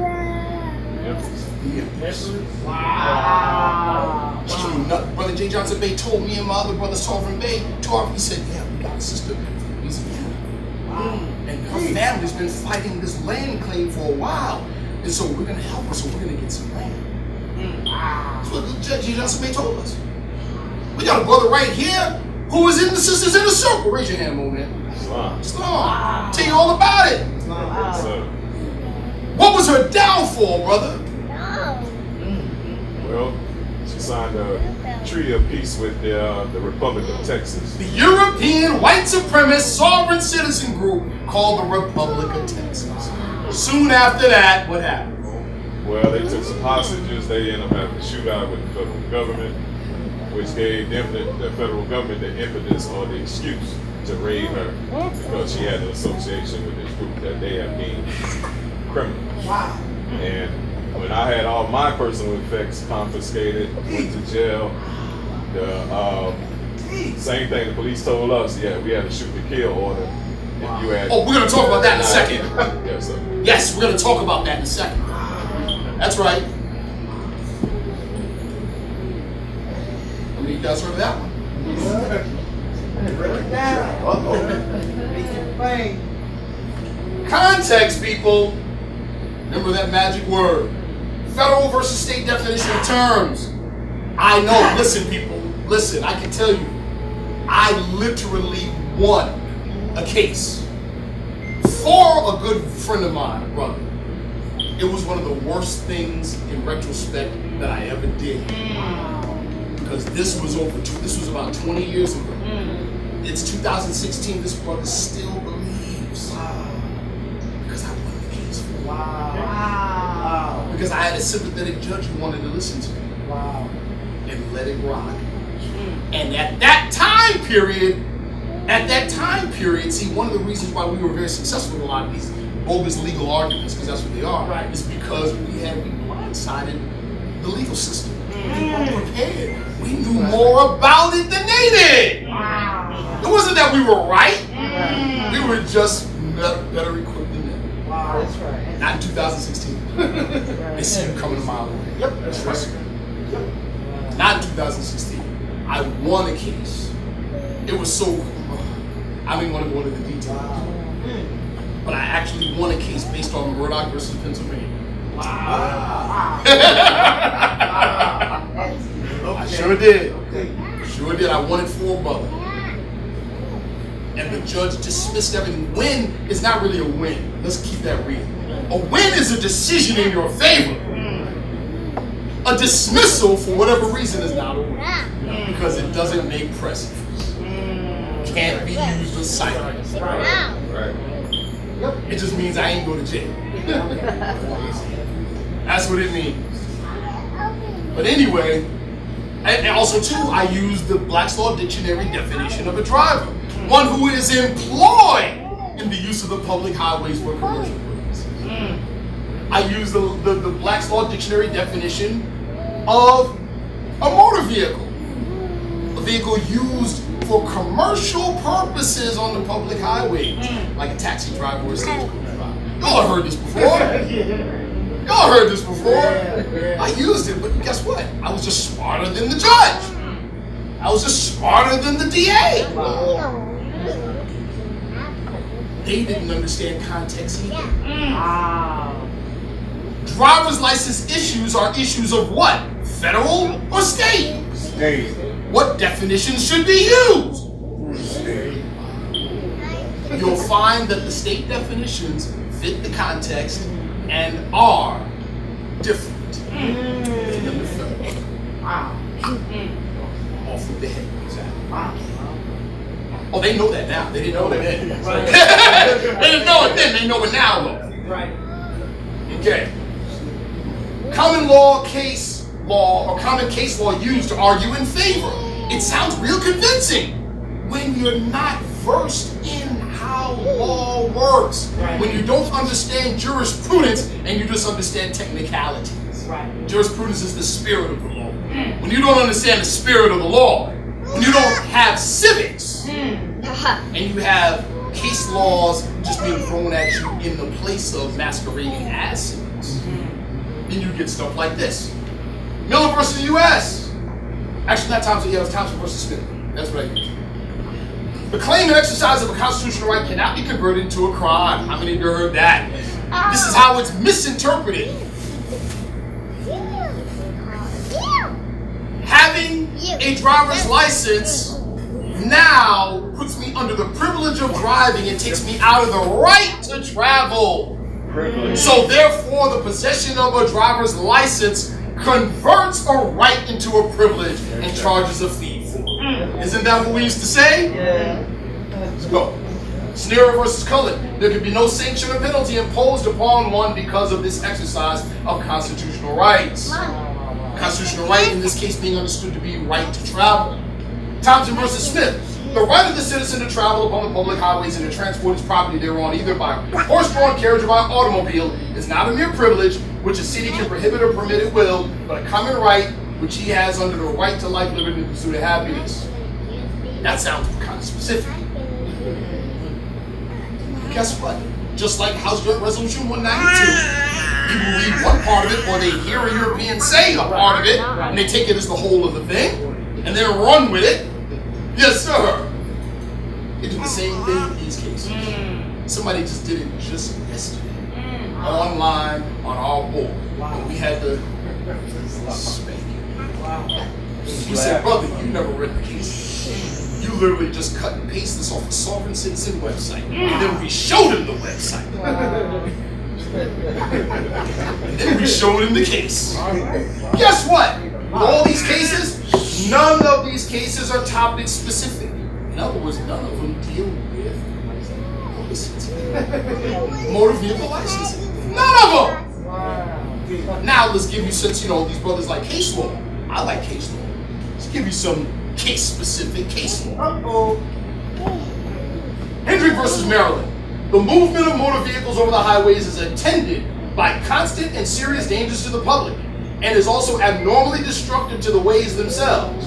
In the absence of national legislation covering the subject, there is no federal driver's license, no federal travel authority, no federal... It doesn't exist! Right. A state may rightfully prescribe uniform regulations necessary for public safety and order in respect to the operation upon its highways of all motor vehicles, those moving in interstate commerce as well as others, those moving in interstate commerce as well as others.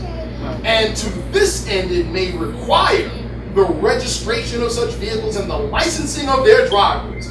This is but an exercise of the police power uniformly recognized as belonging to the states and essential to the preservation of the health, safety, and comfort of their citizens.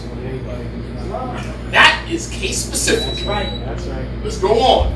Motor vehicles are dangerous machines, and even when skillfully and carefully operated, their use is attended by serious dangers to persons and property. In the public interest, the state may make and enforce regulations reasonably calculated to promote care on the part of all, residents and non-residents alike, who use its highways. Hess versus Pulowski, 1927. The use of the public highways by motor vehicles with its consequent dangers renders the reasonableness and necessity of regulation apparent. The universal practice is to register ownership of automobiles and to license their drivers. Any appropriate means adopted by the states to to ensure confidence and care on the part of the licensees and to protect others using the highway is consonant with due process. Reeds versus Medley, 1941. State versus Skirtle, 1988. Recent. This is obviously a growing school of thought. This is my notes, I'm sorry. This is obviously a growing school of thought which have been misguided. The notion of right to travel remains wholly separate from the right or privilege to operate a motor vehicle on the public highways. Please note that the court made a point of discussing many of the arguments against requiring driver's licenses and also rejected the argument that if the travel is not commercial or not connected to government activity, that it is not susceptible to regulation. Montana versus Turk, for those of you that say, well, hey, I'm not traveling in a motor vehicle. I'm not driving a motor vehicle, I'm traveling in my conveyance. Montana versus Turk. Using the term automobile and motor vehicle interchangeably. Ain't no way around. Oh, we got more.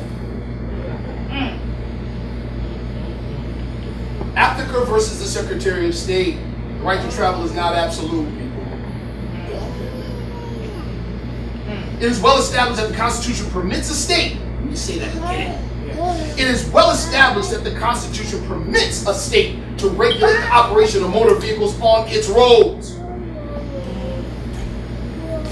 In the absence of national legislation covering the subject, the state may rightfully prescribe uniform regulations necessary for the public safety and in order to respect the operation on its highways of all motor vehicles. You all see it. I'm not going to read it all. It's a lot. But the key thing right here, I'm going to read. Therefore, the question before this court is whether the requirement that one obtain a driver's license before driving upon the highways and, in the process, provide one's social security number is a reasonable regulation in furtherance of the state's police power. Here's the disconnect, people. The disconnect in legal understanding regarding right to travel. Number one, the right of states to regulate under its police power does not infringe upon the individual's right to travel. It doesn't. I'm sorry. The right of the state to do so is protected by the Constitution for the securing the safety of life and property. A state is considered a person in the Constitution. It has rights just like individuals have rights. And the Supreme Court and Congress have not deemed that the regulation of rights for the purpose of public safety is an infringement upon your right to travel. Protection of rights is a duty of government and not left up to individuals solely or directly. Let's bring this right home. All right. Let's bring this home. You're in your vehicle with your children. I broadside your vehicle at about 40 miles an hour. Your child's neck is broken. I get out and say, oh, brother, I'm so sorry. And then I go and I grab my vest. But I'm a sovereign and I don't need a license, nor do I need insurance. Handle it yourself. Handle it yourself. You get it now? Yeah. Once again, people.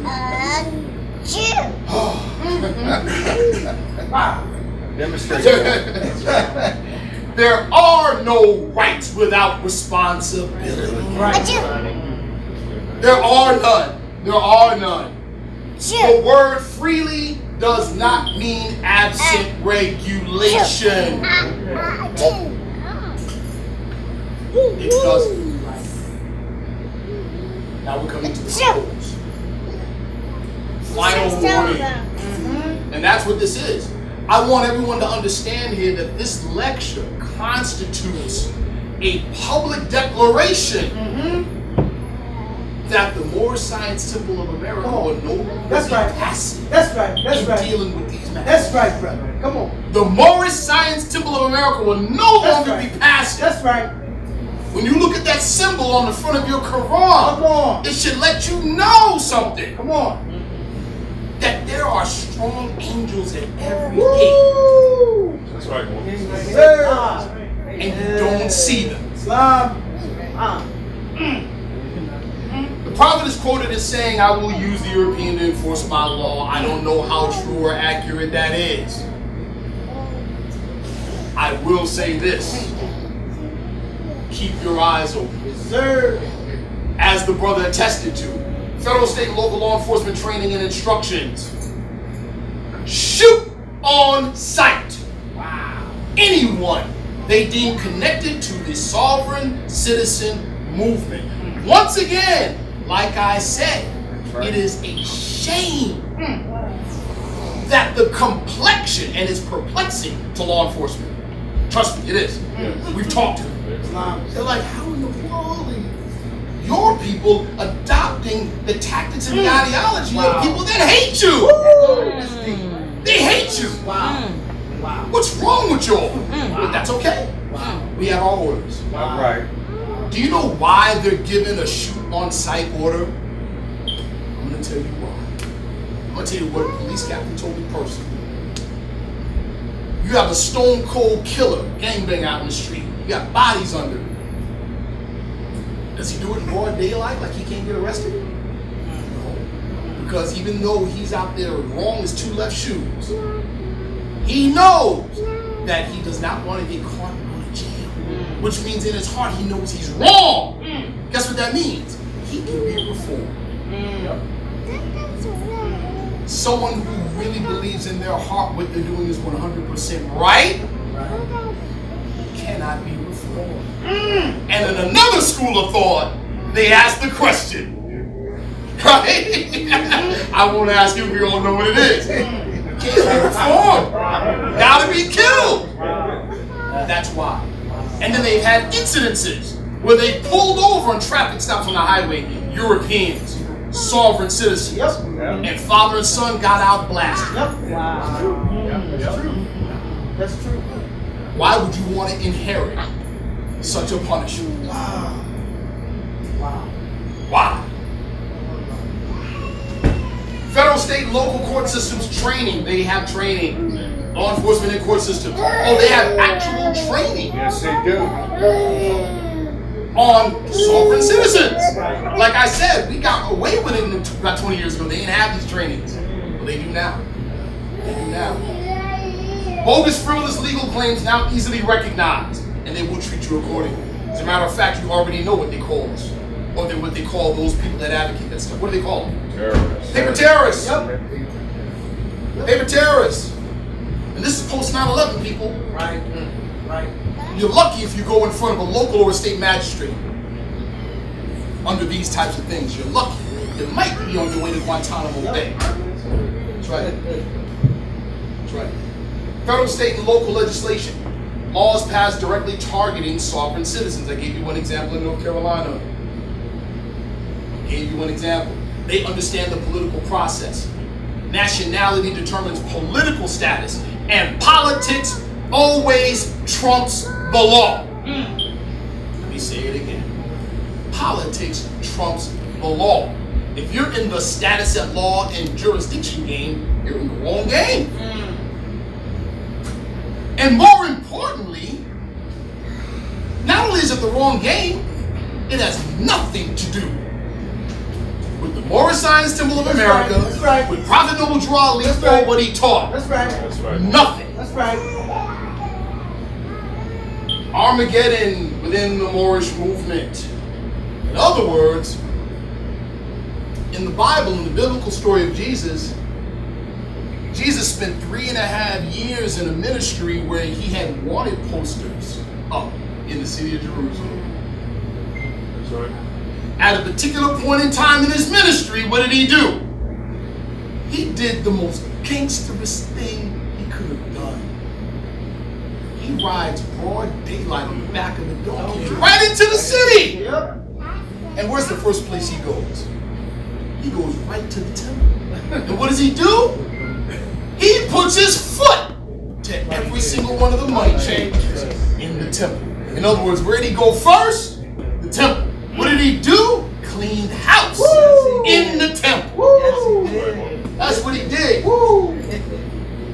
Identification and separation from foreign ideologies within the movement. Again, this is why, now we get back to what I said at the beginning, this is why it is so important you know who from who and what from what. That's right. It is very important. And like I said, from here on out, there are elements and spirits within the movement that will no longer be passive, but very active in this pursuit. Very active. We have children. That's right. That's right. I am not. My wife is not getting locked up in anybody's concentration That's camp. right. That's right. Because somebody decided to squat on a mansion. I'm sorry. That's right. That's right. Sorry. That's right. Supreme importance of the Moorish movement. Many of us, like the Grand Sheikh quoted the Prophet saying, there's a lot of confusion because people don't know. Right. That's right. Where the power is. Islam. They don't know the purpose. Islam. I'm gonna make it real simple for all of us. Our National Grand Sheikh, Brother R. Jones Bey, in a meeting I was blessed to attend earlier. Demonstrate. Brother Sharif. Yes, sir. Yes, sir. Man. Yes, sir. And sharpness and profundity comes in the simplest of things. He quoted something that I've read thousands of times. Chapter 47. The time has come when every nation must worship under its own vine and fig tree, and every tongue must confess its own. He wasn't talking about a cool notion that he came up with in 1913. He was talking about a gate to an age flying open at the age touch of time. He was talking about something that is going to happen whether you like it or not. That's right. And whether he liked it or not. Islam. And it's always best to be in accord with it. Islam. That's right. That's right. That's right. Understand, people, that, and I've done a workshop on this before, the whole color code system of race. I've talked about it before. I talked about it during the debate. It's a myth. Right. They admit it. Right. They admit it. Look at 1997, the American Anthropological Association's response to Federal Directive 15. They openly state that the color code system of race is a myth. It's not based on genetics or science at all. It is an artificial social construct specifically designed to allow for the people that are classed in the permanent upper class of that system, Europeans, and those that are allowed to be classed as white. It allows for them to rule society. Wow. Rule it. Wow. While keeping a permanent underclass. See, in that system, you have three personages. The permanent upper class, which is called what? White. The permanent lower class is permanent, which is called what? Black. And then you have a fluid middle class, which is called what? Non-white. Once upon a time, Italians were not considered white. Now they become white. That alone lets you know it's not genetic. It's a bunch of nonsense. But this whole color code system has its pinnacle, its height of operation where? In America. You have Europeans openly stating that it is the cornerstone of American society. Wow. There are no white people in France. Come on. What do they call themselves? Frenchmen. You know how they become white? A plane ride across the Atlantic. Wow. It's true. It's true. That being said, it's a myth. Right. Made it a fleeting wind. It changes as the ethers change, and the ethers changed. That's why the prophet said what he said. He just made a cold, calculated observation of what is. That's all he did. That's right. So guess what that means about the terms white and black as it relates to identifying people. We're talking right now, this is the close. I want to give you a clear picture of the importance of where you're sitting right now. Where is this term white and black going based on what we just said? It's taking the long vacation. Meaning, not only are Europeans, and you can see it happening, It's coming. where they're even ashamed to a degree of being called Lord.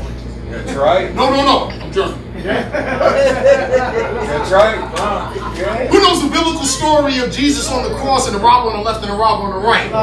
Those ones that are trying to get rid of that, that's the robber on the right. The robber on the left said, man, get us off this, man. You say, oh, and the robber on the right said, no, we deserve to be here. And then he said to Jesus, said, when you enter into your kingdom, remember me.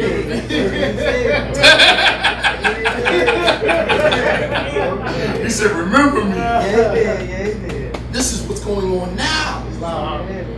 They're becoming ashamed of that because they know what it means for them. They see it coming. Guess who's the last people to see it coming? That's what the April 10th was all about. Right. Not only our people, but the people, the group amongst us that consider themselves conscious. Right. Ready to fight you tooth and nail over that label, over that myth. Wow. What's the duty of a prophet? Save nations from the wrath of Allah. Do we not get that everything we've gone through since 1865 to now is the wrath of Allah? Islam. Right? Islam. Right? Right. Islam. Okay. So this has got to go by. This whole Right. black thing's got to go. Right. What is the only organization ever to teach our people about their nationality? And not just national identity. See, national identity and nationality are not the same. National identity is, I know who I am and who my forefathers were, the end. Come on. When you talk to an Italian, you say, I'm Italian. It never stops there. Right. They start bragging to you about 20, 30, 40, 50, 100 years of their history and culture. In other words, they can tell you what it's like to be Italian. So that's called nationality. That quality or character. And the only place that teaches it is the Moorish Science Temple. That's it. Others may tell you about national identity, but they will not confer the quality or character. Right. That's right. I'm sorry, this is what it is. It is what it is. That's it. Second thing, economic power of American Asiatics in 2016. Are you aware of the fact that in 2016, Asiatics in America surpassed the 1.1 trillion mark? Yes, sir. Trillion. Islam. That's ridiculous. Trillion. To our brothers that are on this whole back to Africa thing. Not to make light of it, or not to ridicule, but I am going to make light. Oh, we're going to go back to Africa. All right. What country? 54 of them. And do you think you're going to go there without a business plan and some money? Okay, I got a better one. Show of hands. Who owes child support? You are not getting on a plane money. That's right. I know that for So do I, bro. So do I. You are not getting on that plane. Yo, back taxes? That's right. Sorry. Yeah. You're going nowhere. That's right. But let's be serious. Do you really think you're talking about a population on American soil that is worth 1.1 trillion annually, and we're 98% consumers? Do you understand we're the ones keeping this whole thing running? That's right. That's right. And we broke? Okay. Acts 7. I'm going to bring this home. You want to check me, sister?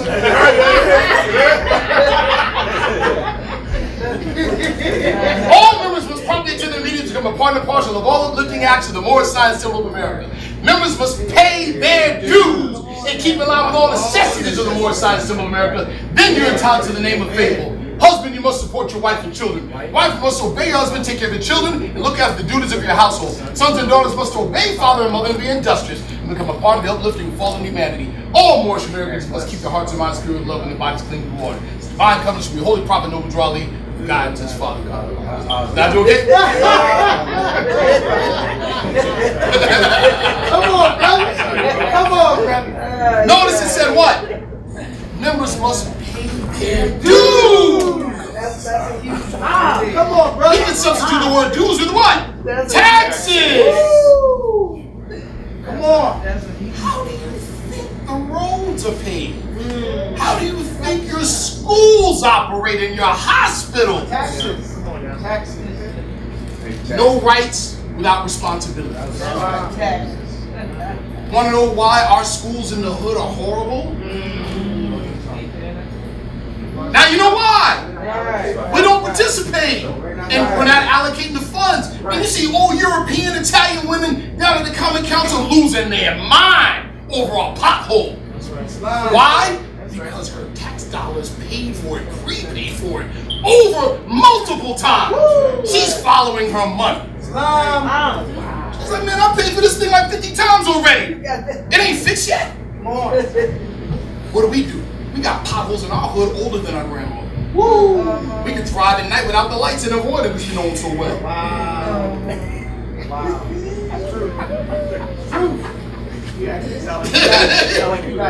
Oh, this is firsthand, bro. I'm talking about myself. I'm talking about myself. You see? This is real. We don't participate. So, paying our dues, but let me touch on that. What does that provide?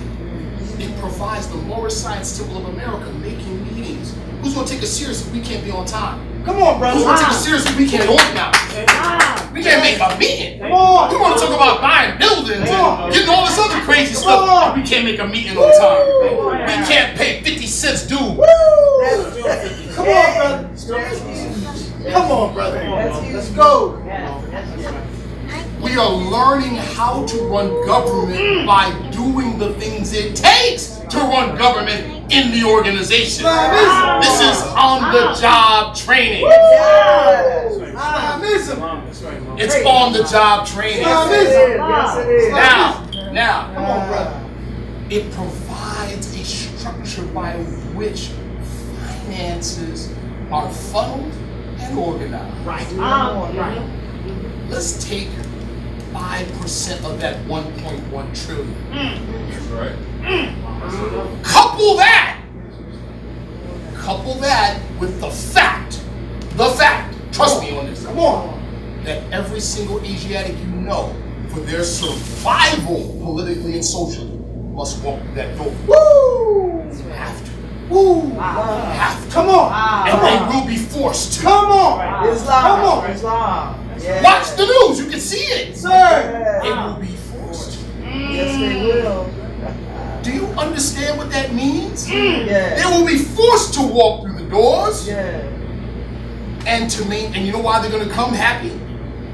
Because the fire out there is going to be so bad. Wow. It's going to be so bad. Wow. Yeah. Let's just go back to the brothers that are practicing the sovereign citizen tax. Come on. Why do you think, man, I don't need to call names, but just a mere 10 years ago, they were like, oh, well, the Moorish Science Temple of America, don't go there. They're infiltrated by COINTELPRO. Don't go there. Destroy those niggas. Come on. Don't go there. Come on. Don't go to the temples. But now they're calling themselves Grand Sheiks. Wow. But now they're saying they're the Moorish Science Temple of America. I wonder why. Those very same people you're going to see like this. They're going to have a seat. I'm telling you. Sir. Stay breathing a few more years. Sir. You're going to see them. That's right. You know why you're going to see them? How did the prophet say it about the Asiatic preachers? They're going to be the last ones coming in, and the Europeans going to be beating them over the head, driving them in. In other words, it's going to get so bad out there, and I'm going to tell you right now, that those of us in here that are going to see to it. Woo! Right. We're going to see to it. Islam. I got a wife and children. Come on. That's right. Your shenanigans and your foolery. That's right. That's right. I'm sorry. That's right. That's right. That's right, Mom. That's right. That's right. So, things are going to get so bad, legally, economically, socially. That's right. You're going to see them brothers here soon. That's right. Real soon. Yeah. You better know what from what, and you better have the proper medicine Wow. That's right. to cure their misunderstanding. Yes. Islam. Yes. Yes. Yes. Okay? Yes. This is real. He's all biased. But now on the positive, it's a great entry. So it's both. Understand 5% or even less than 5% of that 1.1 trillion getting funneled through a structure like the Moorish Science Temple of America. That means that all of a sudden that 1.1, that 5%, that 1.1 trillion becomes a collective economy for Asiatics in America. But the first time nationally, we've seen it locally, like Wall Street, Rosewood. We've seen what it did locally, and it got smashed out. Imagine that nationally. Your money now working for you. You see it now? That means your condition changes nationally almost overnight. That's right. That's right. That being said, right? Chapter 2, the lessons of Elihu, right? What did he say? To Mary, chapter 2, to Mary and Elizabeth. We measure time by cycle ages and negate to every age we deem a milestone in the journey of the race. Put simply, if you measure time by cycle ages, you know the end of the story. Or should. Let's go back to 1928, 1929. Did the European cause the decline of the Moorish movement? No. Did Asiatics on the outside of the organization cause the decline of the Moorish movement? No. Moorish American Muslims with fezzes and turbans. True. We already know the end of the story, didn't we? And if we're Moorish scientists, we study the past so we don't repeat the mistakes. But we still run the experiment. Right? We measure time by cycle ages. The greatest opposition will and must come from Islam. And this is why this entire lecture demonstration is critical. Yes. It's critical. Yes. Because now, of all times, it is important. During the first Ali's Men convention, our brother Martin McCoy Hill was driving up to Baltimore from Atlanta and got pulled over. Remember he told us? Yes, sir. He gets pulled over in a rental. He had a rental vehicle. Pulls out his license. The officer looks at his license and takes a step back and puts his hand on his firearm. But then had this little confused look and said, "So what's your name?" He said, "Martin McCoy Hill." He said, "Is there a problem, officer?" And the officer kind of calmed down a little bit. He said, "Oh, no, sir. We were instructed that you people don't have licenses." Wow. You already know what was going to happen. Wow. All right. Wow. You want to be one of those?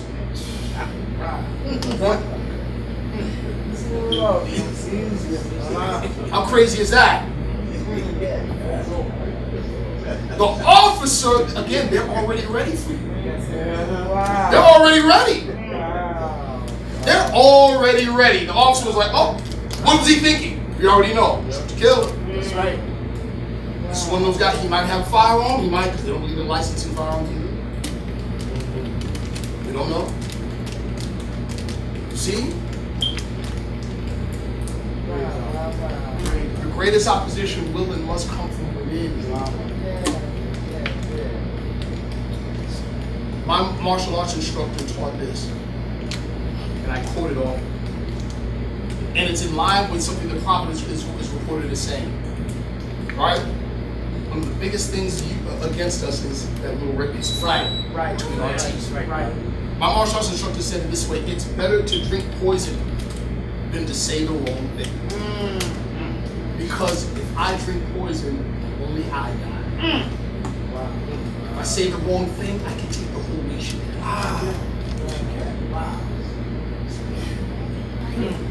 Thank you all very, very much. Praise the Lord. Praise the Lord.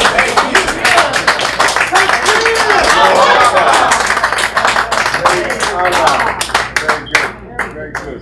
Are there any questions? I'll take whatever questions. Any questions? Islam, yes sir. Stand up. First time rise, giving all praise due to Allah. Yes, sir. And all, first and foremost, Prophet Noble Drew Ali. Yes, sir. I'm glad to be here. And all the other prophets that's come after him. Thank you for being here. Yes. I have a great appreciation for you. Thank you, sir. With all of the information that you shared, that I grasped, Yes, sir.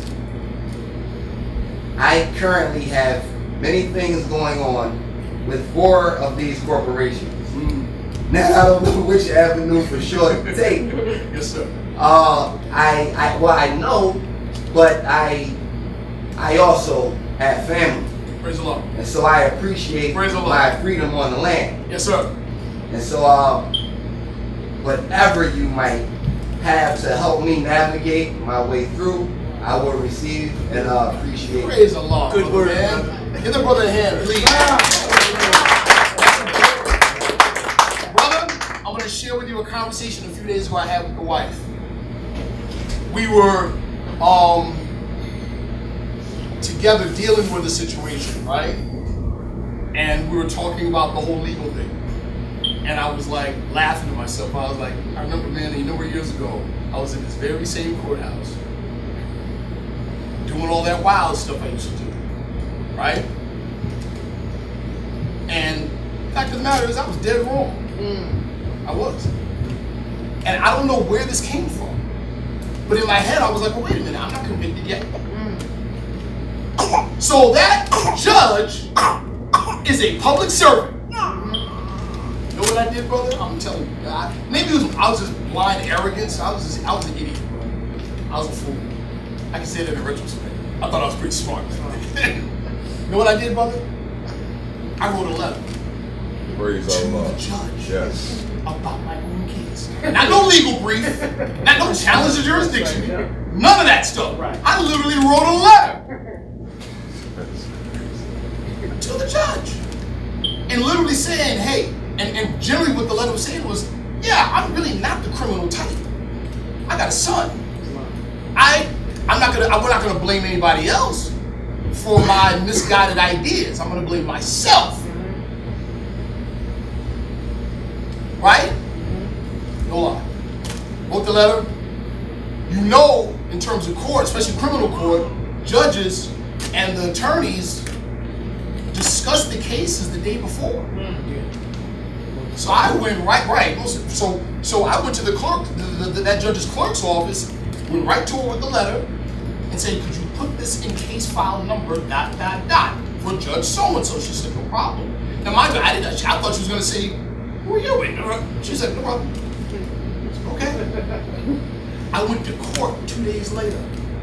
It was almost as if the judge was reading off of my own letter. He said, Mr. Bay, you don't seem like the criminal type to me. I'm going to do this for you. ... He said, but if I see you in my court again, That's right. this is going to happen. Let's believe he didn't see me. I got the message. But you know what that told me? I'll tell you what that told me. Like I said, I spent years, months, and days jeopardizing cases, developing paperwork, sharing stuff with brothers across the country, and doing all sorts of challenging jurisdiction, going up against the court system.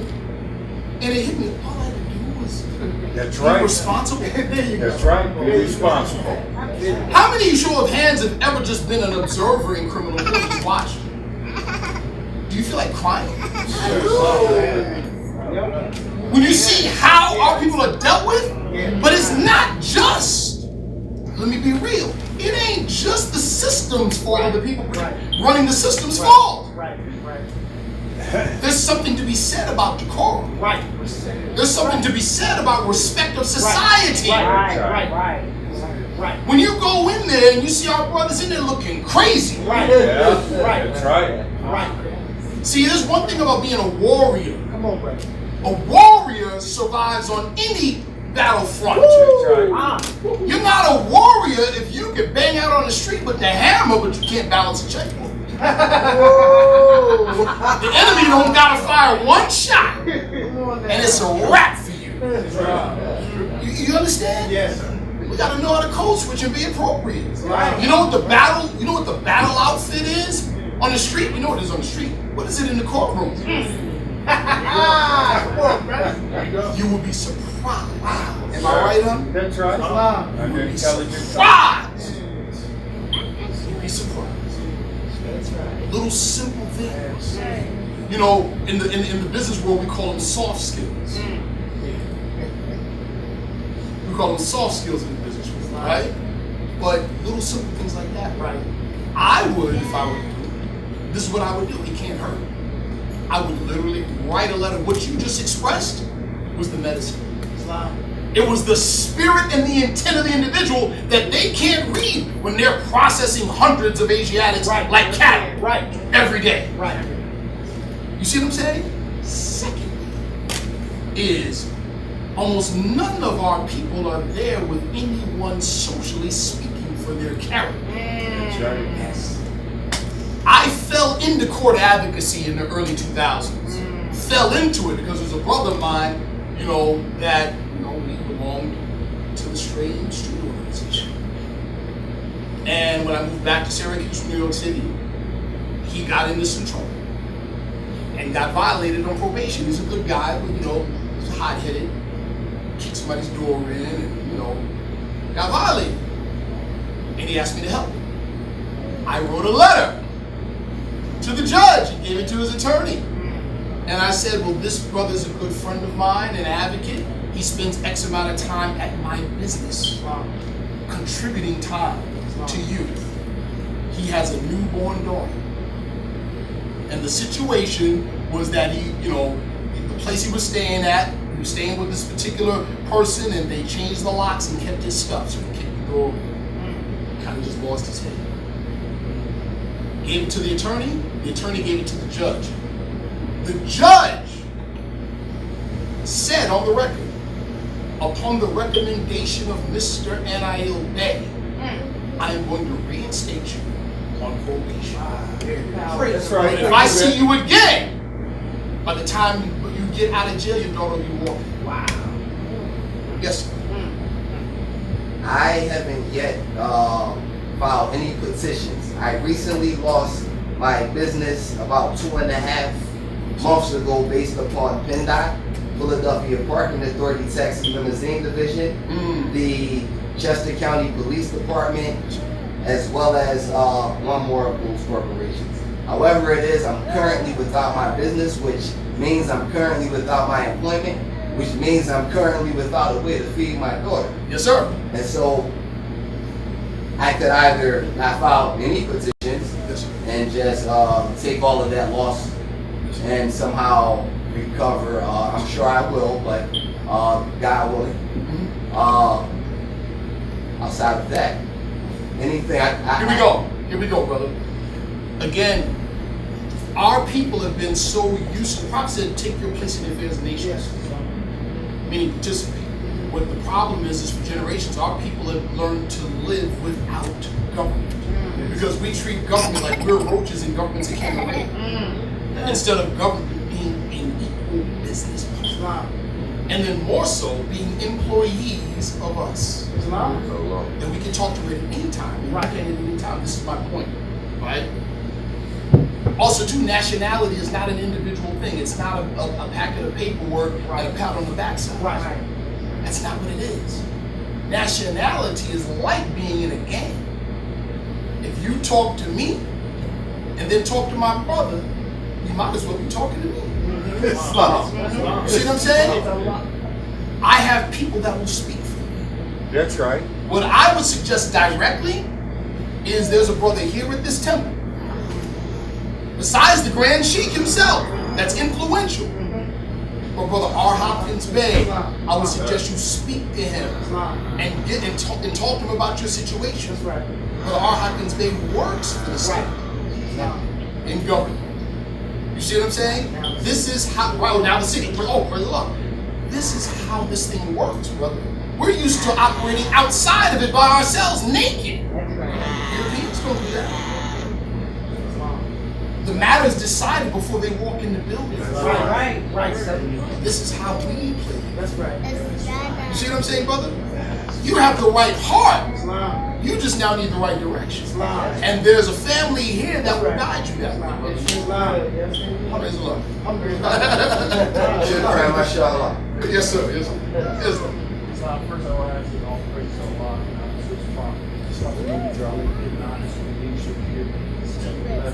Just wanted to counter back on what you said about the court's notice. My son actually was hired by the courts. They did mark courts, cases. You come in with bogus paper, they are practicing. Wow. You came in with a kufi, they said, yeah, we need you, we'll hire you. To sit. Wow. So they are practicing. You have to be careful with the paperwork that you call yourself using to go on these courts. They know. They know. Wow. Wow. It's really that serious. It's really that serious. And I'm going to say this. We see the mania going on behind Trump. Right? Let me back up. That time period between 1865 and 1877, where the Europeans developed a bloodlust hatred for you. It wasn't during slavery. It was after that they developed this bloodlust hatred. This is real. If for no other reason but because during slavery, they just saw you as a piece of property. That's right. After slavery, it was different. And then coupled with the punishment that they got, not being able to connect to their own nation. Their whole people in the South were put in political jail. Think about that. And as a result, our people rose to political power. How many of you heard of the movie Birth of a Nation, 1921? Wow. It was that movie and subsequent media propaganda related to that movie and the imagery in that movie that propagated the idea that you were ignorant, shiftless, lazy Negroes, uneducated.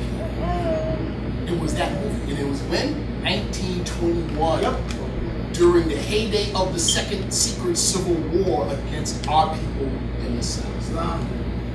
That movie talks about the origins of the KKK as gallant knights who saved the day and saved Europeans. But guess what that movie does show? That it saved them from Asiatic politicians. It told the truth.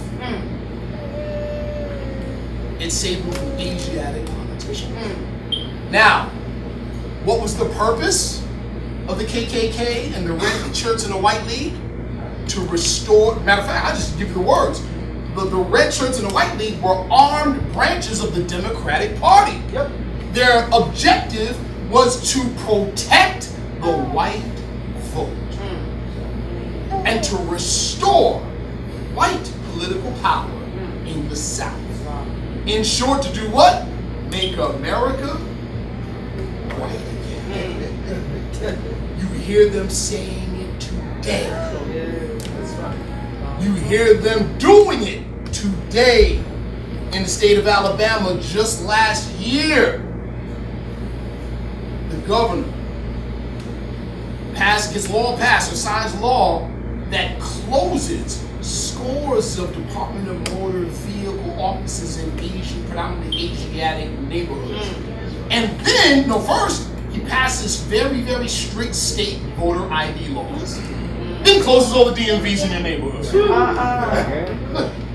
That's right, Moore. We measure time in cycle ages. That time period is back on us.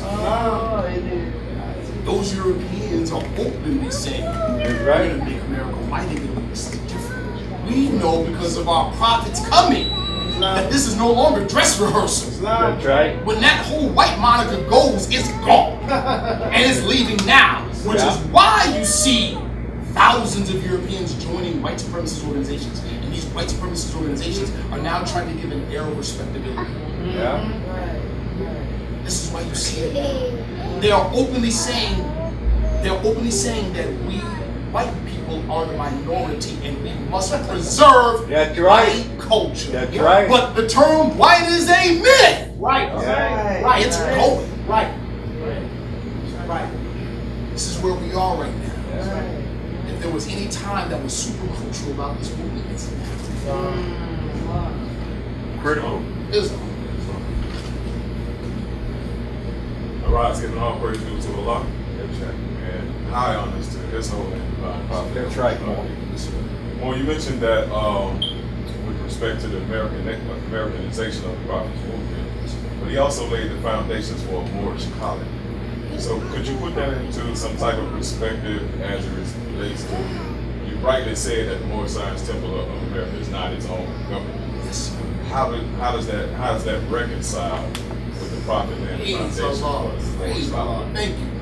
I'm glad you brought that up because that was a point I missed. I meant to touch on it. Because seemingly on the surface, that idea is in line with what some of the sovereign people in the movement would say. Well, we want our, we're separate. In 1929, there was a poll of Moorish American members of the Moorish Science Temple of America. The question was, do you want your own Moorish town? Right. But here was the kicker. With a Moorish judge Right. and a Moorish sheriff. So what does that tell you? It did mean a separate town, but within American society. Within American society. Wasn't talking about some separate nation or no. But imagine that. Right. A Moorish town. The Moorish National Homes 1 and 2 are foundations Right. You're still there. for that idea. Come on, brother. Come on, brother. They're foundations for that idea. That's right, brother. But we want to tell it right. That's right. Wasn't talking about some separate nation. No, it's talking about our place in American society. Right. Every township. Do a little bit of research. Do a little bit of research. People founded them. A group of people got together and said, oh, we want to incorporate our own town. That's right. That's how it works. There you go. And right. And like the brother just mentioned, the Chinese are ultra nationalists. They're so national to where it's almost deemed racist. Brother,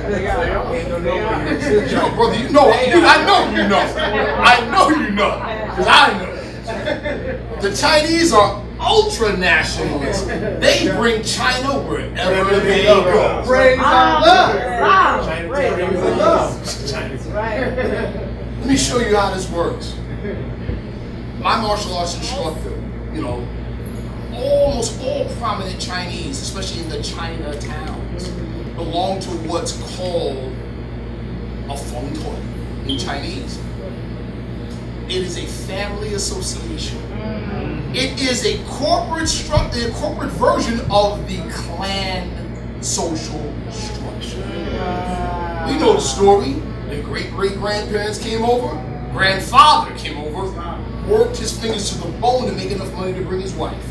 They worked their fingers to the bone to bring the children. Then they said, you know what? We're being oppressed. The legal system is getting us. What do we need? Lawyer. You know what they do? They make a lawyer. They work their fingers to the bone. They select the school. They put the money together and said, son, you're going to be a lawyer.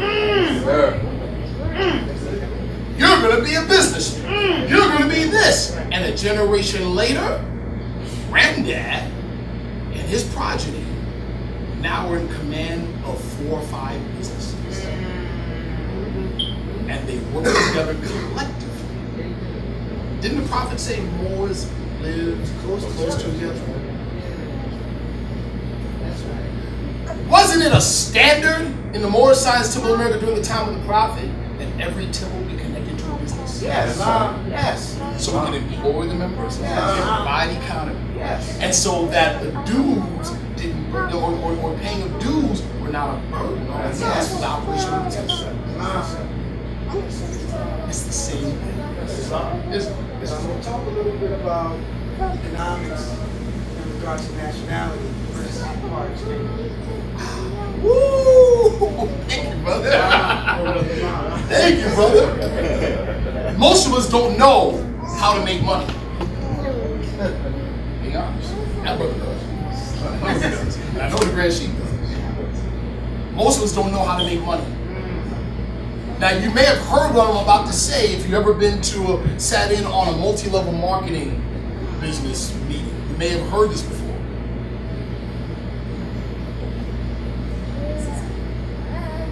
If you employ me, what's your name, brother man? Go with the dreads. Khalid, Islam, man. So he's a potential employer. I need a job. I need to make some money.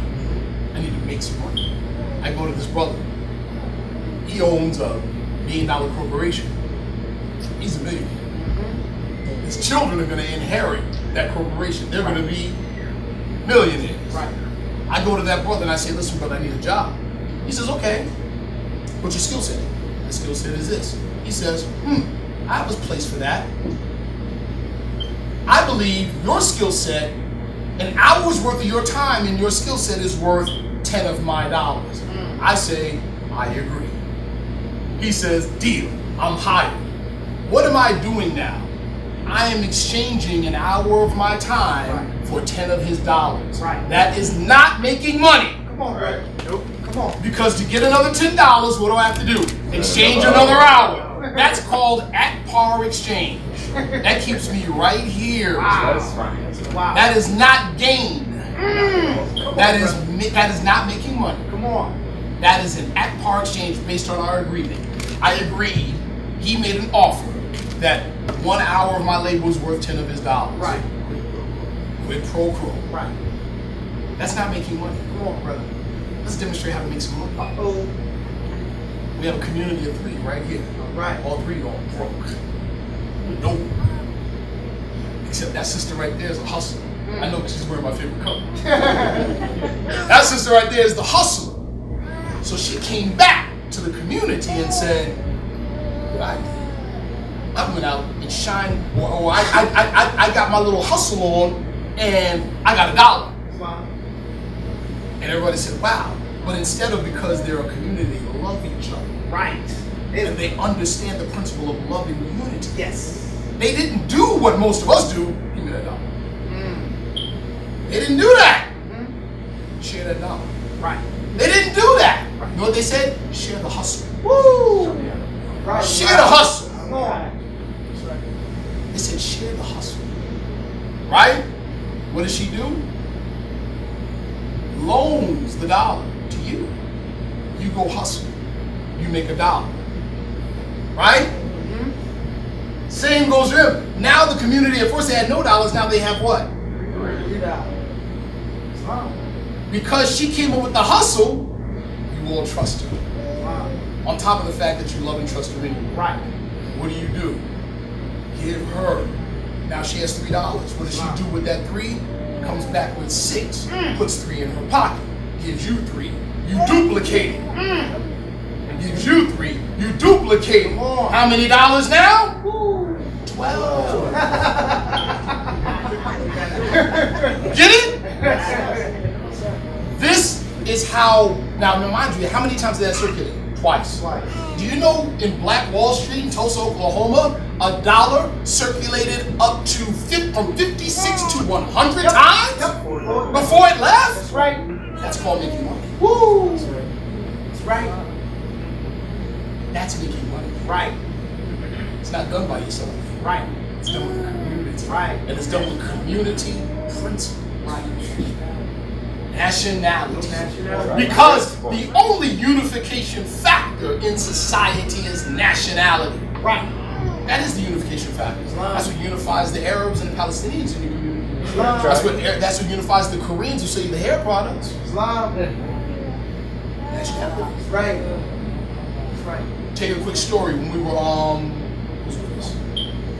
Did you go with us when we were at the you were with us when at the debate? We set up and then I said, man, I need to put something in me because I've been fasting. And we went out to go get a smoothie, remember? Yes, sir. So we're in line. And there's a brother from the continent in front of us. Now mind you, we had the muftis and we look, all right. We had the big muftis with the fatigues on and the fez. Diplomats. Yes, praise the Lord. And so the brother kept looking back. He looked back the second time. He looked back the third time and he said, my father has one of those. Oh, yeah. And we're like, praise the Lord. And the mufti was a young brother, so you know, it's fine. So he's like, yeah, you know, but he didn't get combative, but you know, and so he says, yeah, my father has one of those. So we said, where are you from? He said, I'm from Senegal. It's a beautiful, right? He said, are you all Muslim? I said, yes, sir, we're Muslim. He said, oh, Assalamu alaikum.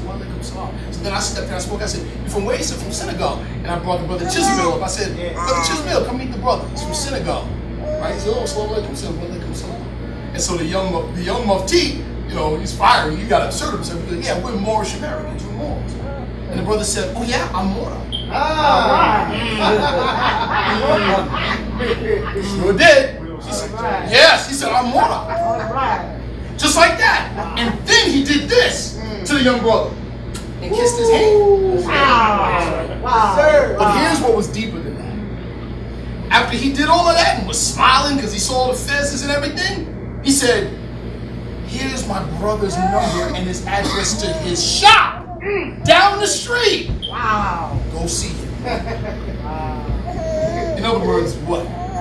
When you got the two Italians that come together and realize they're Italian, do they have hour-long conversations about the glory days of Italy, the glory days of Christopher Columbus, and Amerigo Vespucci? No, it's once they understand we're countrymen, let's get this money. And let's talk about it. Let's get this money. Sadly, with Moorish Americans, all we can do is have a Moorish conversation. See? Islam. Knows Wally, the last prophet. That's right. And all the great things he's brought to or not. That's right. Brother Josh can attest to this, man. That back in the 70s, how close we were, and the culmination. You know, truly there are no happenings. Islam governments all together. That's right. That's right. You know, back in the 70s, you know, just what you said earlier, when the state of Pennsylvania had attempted to keep Moorish Americans from putting the heels of A's on the driver's license. Yes, sir. We had an opinion letter from then Attorney General Israel Packey and his assistant Lytton Gunn, who wrote us an opinion letter that stated that the classification of black, white, all of those were just for statistical purposes. Wow! And under the Office of Management and Budget, they used that to track. Correct. All right, it's all about economics. Sadly, that letter, we don't have that letter, but Brother Chris Benson, Mr. Ashley, you know, we had envisioned creating a Department of Moorish American Affairs, kind of like a State Department, a division that would be specifically set aside to deal with the painful transition of our people coming from out of people, black and colored, and proclaiming their nationality, because that's not an easy transition. So since 1973, since we had that letter up until this time, truly, I have to thank you, my brother, because Allah truly brought you about. Yes. Because it's a lot of things that we engaged in on a civic level that we found opposition from right within our own movement. Yes, sir. From those firmly entrenched mindsets. Yes, you know, we don't have to talk about individual. Yes, we battle against a mindset. Right. Spirit. Yes, and it's sir. the mindset that needed to change. Yes. So I felt Sister Ashley's pain when she was saying, well, what do we do to help our people facilitate that in the moment? And a week later, Brother Josh called me and said he was assisting some brothers trying to proclaim their nationality. So he asked for that letter. And again, fortunately, that's 40 years ago. But we didn't know just how Allah was using us then. Briefly, I just want to tell you this story. Some of the Moors at that time were on public assistance. Yes, sir. The prophets. And now I'm going to tell you all, that brother, you've got European millionaires that are publicly stating they want to back him to become the mayor. All right now. All right. I'm telling you, it's that good. And you know the number one reason why? Is because they said we can trust him. That's right. He plays party politics. That's right. He plays community politics. They call him the Republicans Democrat. I'm so serious. Now, that being said, we sat there that morning and he was just talking about his job from the inside. And at one point, I'm like, wait a minute. The prophet in 1928 did ... He was like, wow. And for like an hour, we just went back and forth doing a compare, contrast analysis. And our minds were blown. Like, this is what this thing is about. We say nationality determines political status, but we don't really understand it. Man, I was like, oh. So anyway, we came up with the whole idea called Operation Proclamation, which is only, from our perspective and our emerging and developing understanding, a continuation of the prophet's political and civic agenda. Yes, sir. Now, we literally wrote up to your point, brother. I'm excited to actually, you know where I'm going. I'm excited to actually say this, because I think this is the first time that I'm actually saying, no, it's not the second time. I'm actually saying it publicly. Through this, we developed an agenda that is literally, and this is the second thing that this is based on, it is literally based on the efforts of the Muslims in the city of Philadelphia, Pennsylvania, April 17, 1933. Yes. Resolution 75. It is a continuation of Resolution 75, an extension to the brother's point, to the elder's point, right? We want to turn a resolution, which is just an announcement, into something enforceable. Yes. By law. Right. That's right. Now, what he said about the transition, that's so key, of our people, Asiatics, misnomer, Negro, black, colored, etc., into Moorish Americans, which is exactly the wording in Resolution 75. That's right. And how the Moorish American society was instrumental in making that a reality. Watch this. And how he said that certain agencies were blocking, right, certain rights, benefits that we're entitled to because we would not say we were black. Watch this. Proclaiming a repatriation, meaning regaining nationality. Do you know what another name for that is? Cultural heritage preservation. That's right. All right, bro. Cultural heritage preservation That's right. is both corporeal and incorporeal, meaning tangible like artifacts, intangible like customs, culture, and they are the exclusive right of the people who claim them, and they cannot be infringed upon by anyone. That's right, bro. Now here's where it gets deep, bro.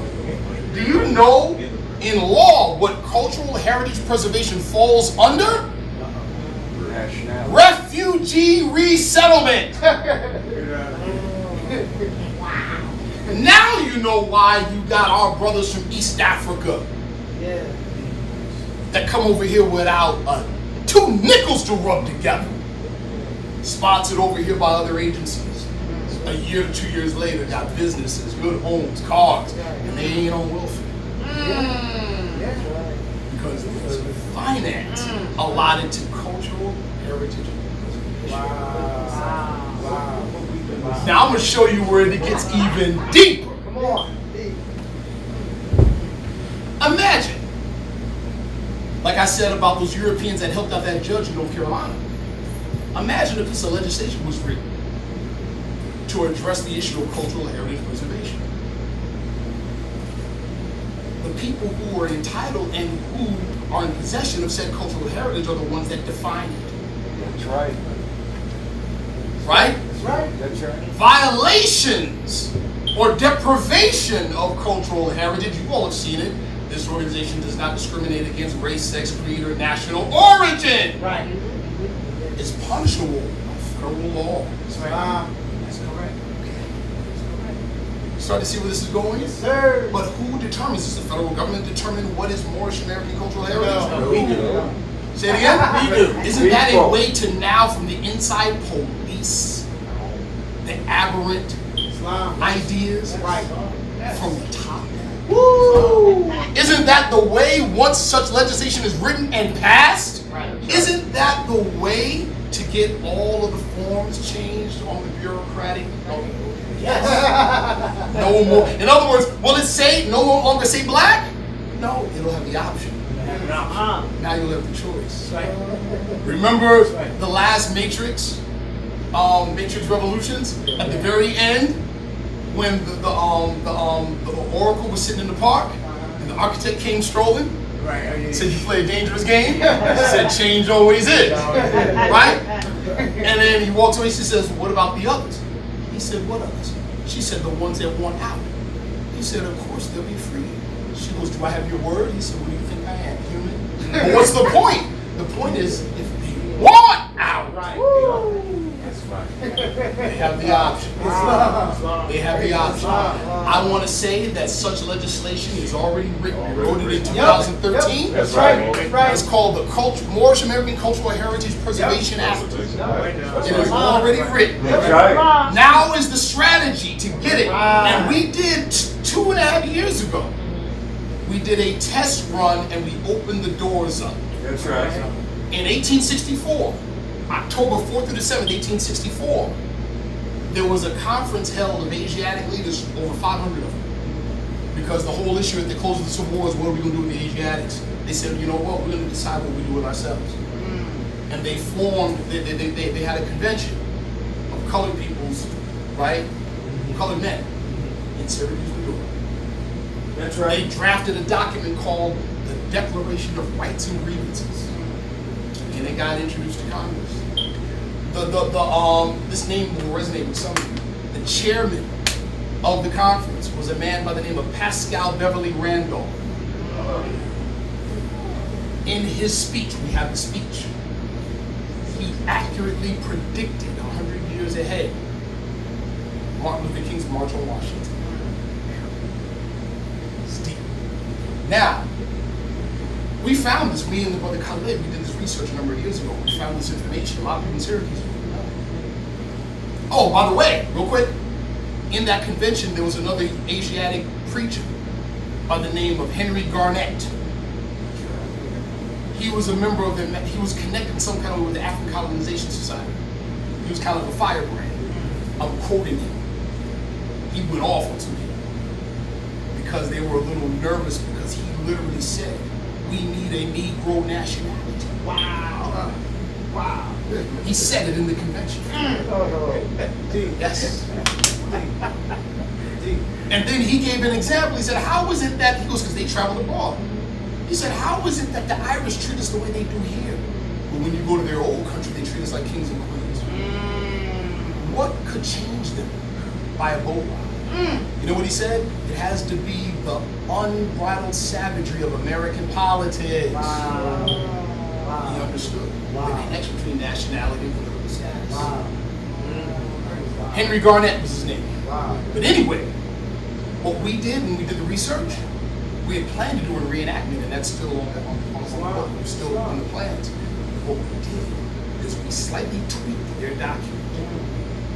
And because of my brother Khalid Bey's connections in government, got it reintroduced and memorialized on the city level, county level, state level, House of Representatives, and the office of the President of the United States. We opened the doors all the way up to that document there memorialized. Wow. That is it. So the next stage in the strategy is to find a sponsor. You understand politics. The next stage in the strategy is to find a sponsor that's a representative in the House of Representatives or in the Senate to sponsor it on the floor. That's the next stage. Yes, sir. Islam. First I rise, I give all praises to Allah, the good God of the universe. I send high honor to Prophet Muhammad, and I send high honor to each and everything that you said, and to want to do, first of all, I want to thank you for coming and sharing so profound, beautiful. I had, there's a group of people that go around saying that our money is, the dollar is not going to be, is not good. You know, that we're supposed to have silver and ETC and all that. Yes, ma'am. Yes, ma'am. And then I wanted to know what due process meant. I got it. Absolutely. Praise the Lord. Praise the Lord. Islam. Yeah, thank you. Prophet, see, again, there's, you know, on page 3 of the Holy Chronicle of the Moorish Science of America, the prophet makes a clear distinction between the pamphlet and then the lessons in the pamphlet. Right, right. So the lessons in this pamphlet are not for sale. That's right. For the sake of humanity, as I'm a prophet, has heard his word the entire, you can receive the pamphlet at expense. Right. In other words, like I said earlier, don't expect to go to a college bookstore and get the college textbook, the curriculum, and expect to have a degree. Right. All you got is the pamphlet, Right. not the lessons. Right. Right? So, what's one of the first things we learn in chapter 1 of the Holy Chronicle of the Moorish Science of America? It also relates directly to anyone who has studied finance. Right. The prophet taught us that man is not the body nor the soul, and the spirit. That's right. If I took this right here and wrote $1 million on it, right? And you believed it was worth $1 million, I could buy your house with this handkerchief. Right. You know what that's called? An agreement. Right. Money is the agreement of value between two or more people. Money is a spirit. Islam. This handkerchief is the means of exchange. The technical commercial term is transmitting utility or currency. Islam. Does that make sense? There's a law. So when House Bill Resolution 192 went through and it changed the standard from fixed gold and silver coin to unfixed, your faith and credit, meaning your labor and your trust. Islam. You get it now? Right. We give it value. Right. We give it value. And that's the truth of the matter. Right. That's right. You see, the Chinese have a saying, he knows it well. The half full bucket makes loud splashing noises and the full bucket is silent. They only have half the knowledge and they're very loud. They only have half the knowledge. Due process of law generally means the legal process. You understand what that means? So, for instance, and this is real. They say, oh, well, you probably need due process. I got arrested. Oh, no, that's a part of due process. Compelled appearance is a part of due process. You see what I'm saying? Right. Appeal after conviction is a part of due process. What you have is people think, oh, they kidnapped me. No. You're in this society. You are participating whether you like it or not. Right. Right. You didn't get kidnapped. Oh, no. That's like me stealing somebody at your house and saying you kidnapped me because you caught me stealing. Or, back up, maybe I didn't steal, you just suspect me of it. But I'm in your house. Right. So what do? It's called detainment. Right. Close the door. Empty your pockets. Islam. Islam. Islam. You see? That's due process. Does that make sense? Yes, it does. Very good. Any other questions? I have a quick comment. Yes, sir. President. I think it warrants mentioning that, particularly with the 14th Amendment, Yes. when it outlawed slavery, Yes. but it said accept. Woo! Do we understand that? Right? Slavery nor involuntary servitude except for a crime for which one is duly convicted of. It exists in the United States. So, even though it outlawed slavery, it created a pipeline to prison Praise the Lord. where we are susceptible to criminalization. That's why it's so important when the prophets say we are law abiders, right? Because slavery is legal in the penitentiary. Yes, sir. So Yes, sir. you'll see, because again, within this nation, the different nationalities that compose the nation are about their self-interest. Yes. And they're about protecting themselves from competition from the other nationals, Yes. particularly us, Yes. who have all this energy and creativity, etc. So that's one thing to be mindful of, as far as that a lot of people don't mention that except in the 14th Amendment set us up for perpetual criminality. Yes, sir. So, Islam. There's a book. And the prophet, it looks like the prophet said, when you break the Europeans, you're already going. Praise the Lord. The prophet is quoted as saying that none of his laws will put us at variance with the laws of the local, state, or federal government. So if we're at variance. Now, either A, he was just talking about 1928, so he was only a prophet for 1928 up until 1933, and with the New Deal, 1933, the laws changed, so everything else changed. So, you know, Allah didn't have the foresight. Right. You know, he was only a prophet until 1933. After the New Deal, is no longer a prophet. We had to change stuff. We have to, as some people, the House of Counselors would say, we have to upgrade our information. Remember, nationality determines political status, not status at law. So even if the New Deal altered the way the legal system may work for individuals, it has nothing to do with nationality. Nationality determines political status. I want to make sure that's very, very clear.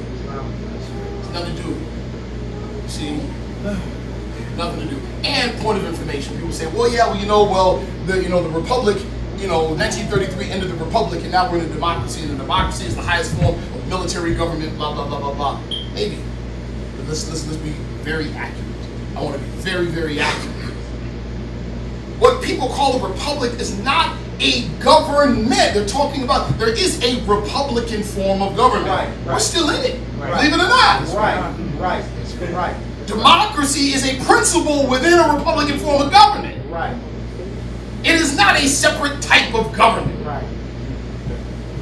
But let's be real. When people are speaking about a shift from republic to democracy, it didn't happen in 1933. It happened in 1861.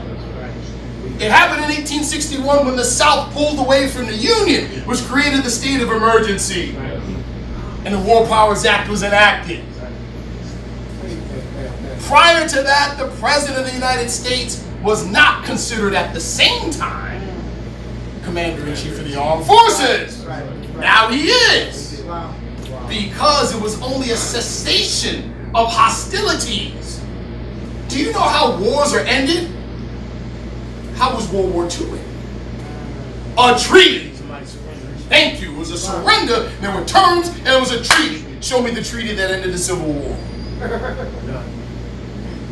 The conditions from 1861 still exist.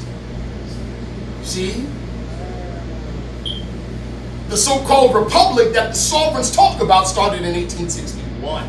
Now, why is that significant? Because the prophet, according to them, would have operated and succeeded in redeeming us during the so-called democracy.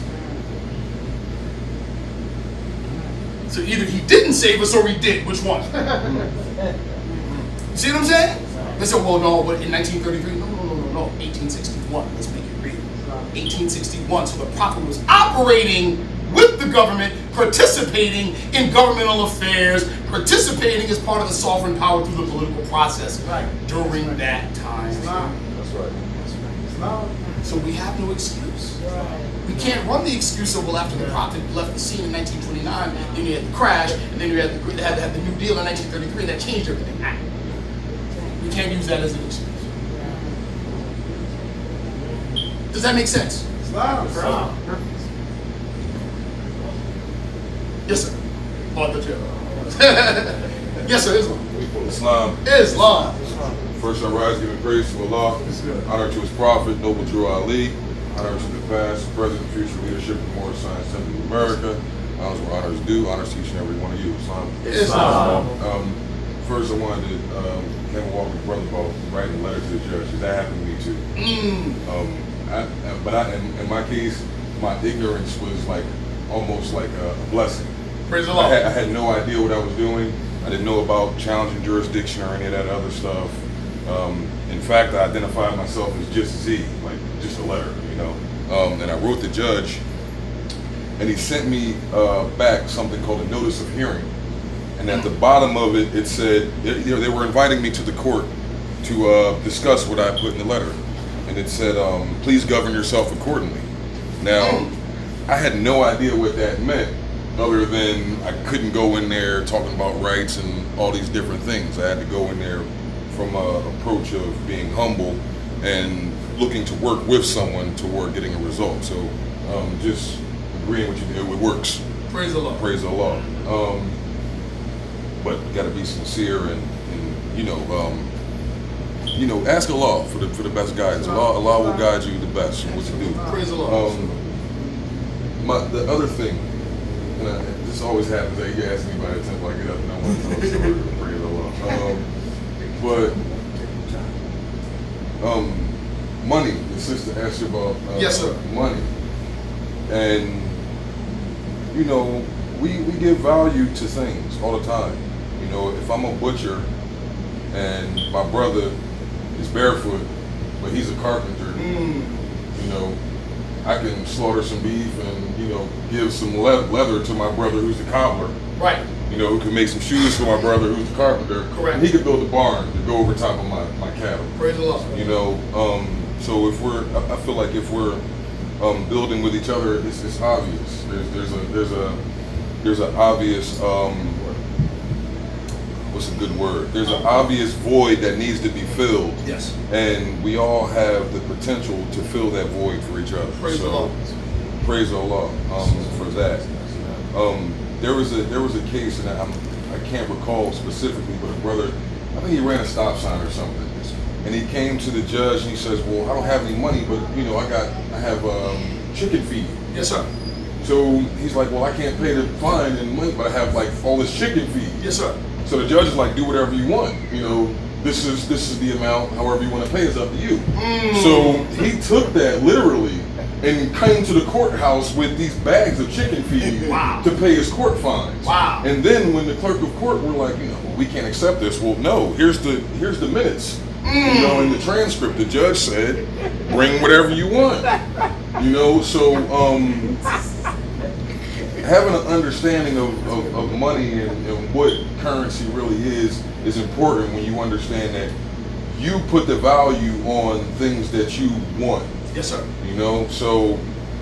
Or not just the things you want, the things you need, everything, because things can be reused, and it's just a plethora. There's an abundance. Allah put an abundance here for us. Yes, sir. But recognizing that abundance is the difference between the haves and the have-nots. Yes, sir. Praise the Lord. Praise the Lord. But my question, and it always comes to me as I'm, talking about things. My question is it advised to, I guess, limit oneself? Is it advisable to limit yourself to what you only know, or is it better to be uncomfortable in a situation where you have something to gain? Like I told you when we went to the debate. Yes, sir. April 10th. I was a proclaimed Moorish American for all of what a week or two. It's okay, no more. And it was just overwhelming, just the amount of discomfort with the circumstance. We got our brothers on the right. Like, yo, we in the same room. We supposed to be in here together. We're not supposed to be divided. But at the same time, I'm sitting comfortable in the knowledge that Allah has placed me here for a reason. That's right. So it's almost a rhetorical question. Is it better to be uncomfortable, and gain the comfort, or stay uncomfortable and watch your brother suffer? Praise the Lord. I want to touch on that because With that, I actually say peace. That's multifaceted. Also, too, while it's on my mind, brother, also too, I want to give you my personal information. Whatever we can do to aid and assist you, we will. Okay? I want to touch on that. We learned something at that debate, and I have to tell you. This brother right here, my grand chief, and the assistant grand chief, my other mom, kept me so level-headed. That's right. Because they told me ahead of time. That's right. They said, the only way you can lose this is if you abandon your principles. That's right. All right now. That's right. The only way you can lose it That's is if right. you abandon your principles. That's right. And that the whole opposition, That's whether right. they realized it or not, was being used to test that very thing. That's right. And they tested it, dude. You were there. They tested it. All is well. And I have to tell you, it's one thing. How many ever fired a firearm before? Okay. It's one thing to look at, muzzle velocity. Knowing the difference between pulling and squeezing and tripping. Knowing the type of firearm you have. Knowing its maximum effective range. Knowing its maximum range. Knowing how to zero-sight the weapon. You can know all of that stuff. All that is intellectual. Ain't nothing like the experience. Theory. There you go. Ain't nothing like the experience of feeling that thing kick when you let it go. That's right. Right? That's what happened to us, brother. See, it's one thing to do all the study and know national terms of political status and blacks not identified, it's not been only described. Blah, blah, blah, blah, blah, blah. It's one thing to know all of that intellectually. It's another thing to literally watch. That's right. The violent effect it has on the aberrant psyche and see the demon pop straight out and look you in the face. That's what we saw. It surprised even me. I thought I was experienced. I was like, man, that thing kicks. It was crazy. And for a second, we almost lost control of it. But we gained it back. Praise Allah. Allah. I Allah. gained it back, but for a second, it was almost too much. We didn't but know what it was a testament to? Those lessons right there are a hot fire. Woo! Praise Allah. Praise Ain't Allah. nothing to play with. It worked. It worked. It is nothing to play with. That's right. We learn, like, man. So it's like, even, and see, I have to give honor to the elders. That's right. Who are always like, hey, slow down, bro. That's right. Slow down. That's right. Slow down. That's right. You're going too fast. And I know me, I'm all gas and no brakes. Like that, bro. I'm all gas and no brakes. I'm like, man, ain't me. Like, let's go. They be like, chill. Easy. You know? But I learned the value of that day. I was like, you know what? I've been ready. Because you see what I'm saying? Love. And so the discomfort is a warning and a blessing in that respect. It tells us, whoa, think about it. Really assess what you're in. Yeah. Really, do you really understand the gravity of the situation or the gravity of what you had? Yeah. That day taught me a valuable lesson in that respect. I was like, man, see, we think, I'm gonna say it flat out among Demonstrate more. among other things, this little pamphlet right here is the book prophetically spoken of in Revelations, written within and on the backside, That's right. sealed with 7 seals. It is. This thing will tear you up. But it's so unassuming, because it's so simple. It's so... All right. This thing will tear you up. But most of the deepest and most profound secrets are secrets in the open, because people see it every day and go, oh, that little thing? Yeah, boy. Go buy it. Am I right, brother? We do martial arts. This is a martial arts master right here. We can tell you firsthand that the most advanced secrets of martial arts are just a deeper understanding of the basics. Wow. That is all they are. All we got is horse stance, right, brother? Day one lesson. Day one lesson. So that discomfort is a blessing. It's a blessing. It's It's a blessing because it makes you look, listen, and observe. So you never know the strength. Islam. My brother's giving praise to Allah, giving honor to the Prophet, giving honor to everything that everybody before me. That's right, I would like to make I guess an encouraging comment. Right. That it's imperative that we get involved in our local politics. Yes, sir. I've been a part of the Moorish Science Temple of America, the Moorish movement, since 1990. But not until the past 10 years have my light really come on. I've been amongst some who call themselves masters. I mean, very educated, scholarly brothers, but not until the last maybe 2 years. My brothers at the Prophet's grave, Praise Allah. cited my intellect and my spirituality and the Prophet's plan really come together. And I've been around some masters. They know the masters I've been around. But not until the past few years did it really come together. And so I say that to say on the local politics level, what I discovered is, if y'all get a chance, y'all need to go to the website Operation Proclamation and understand how this really works.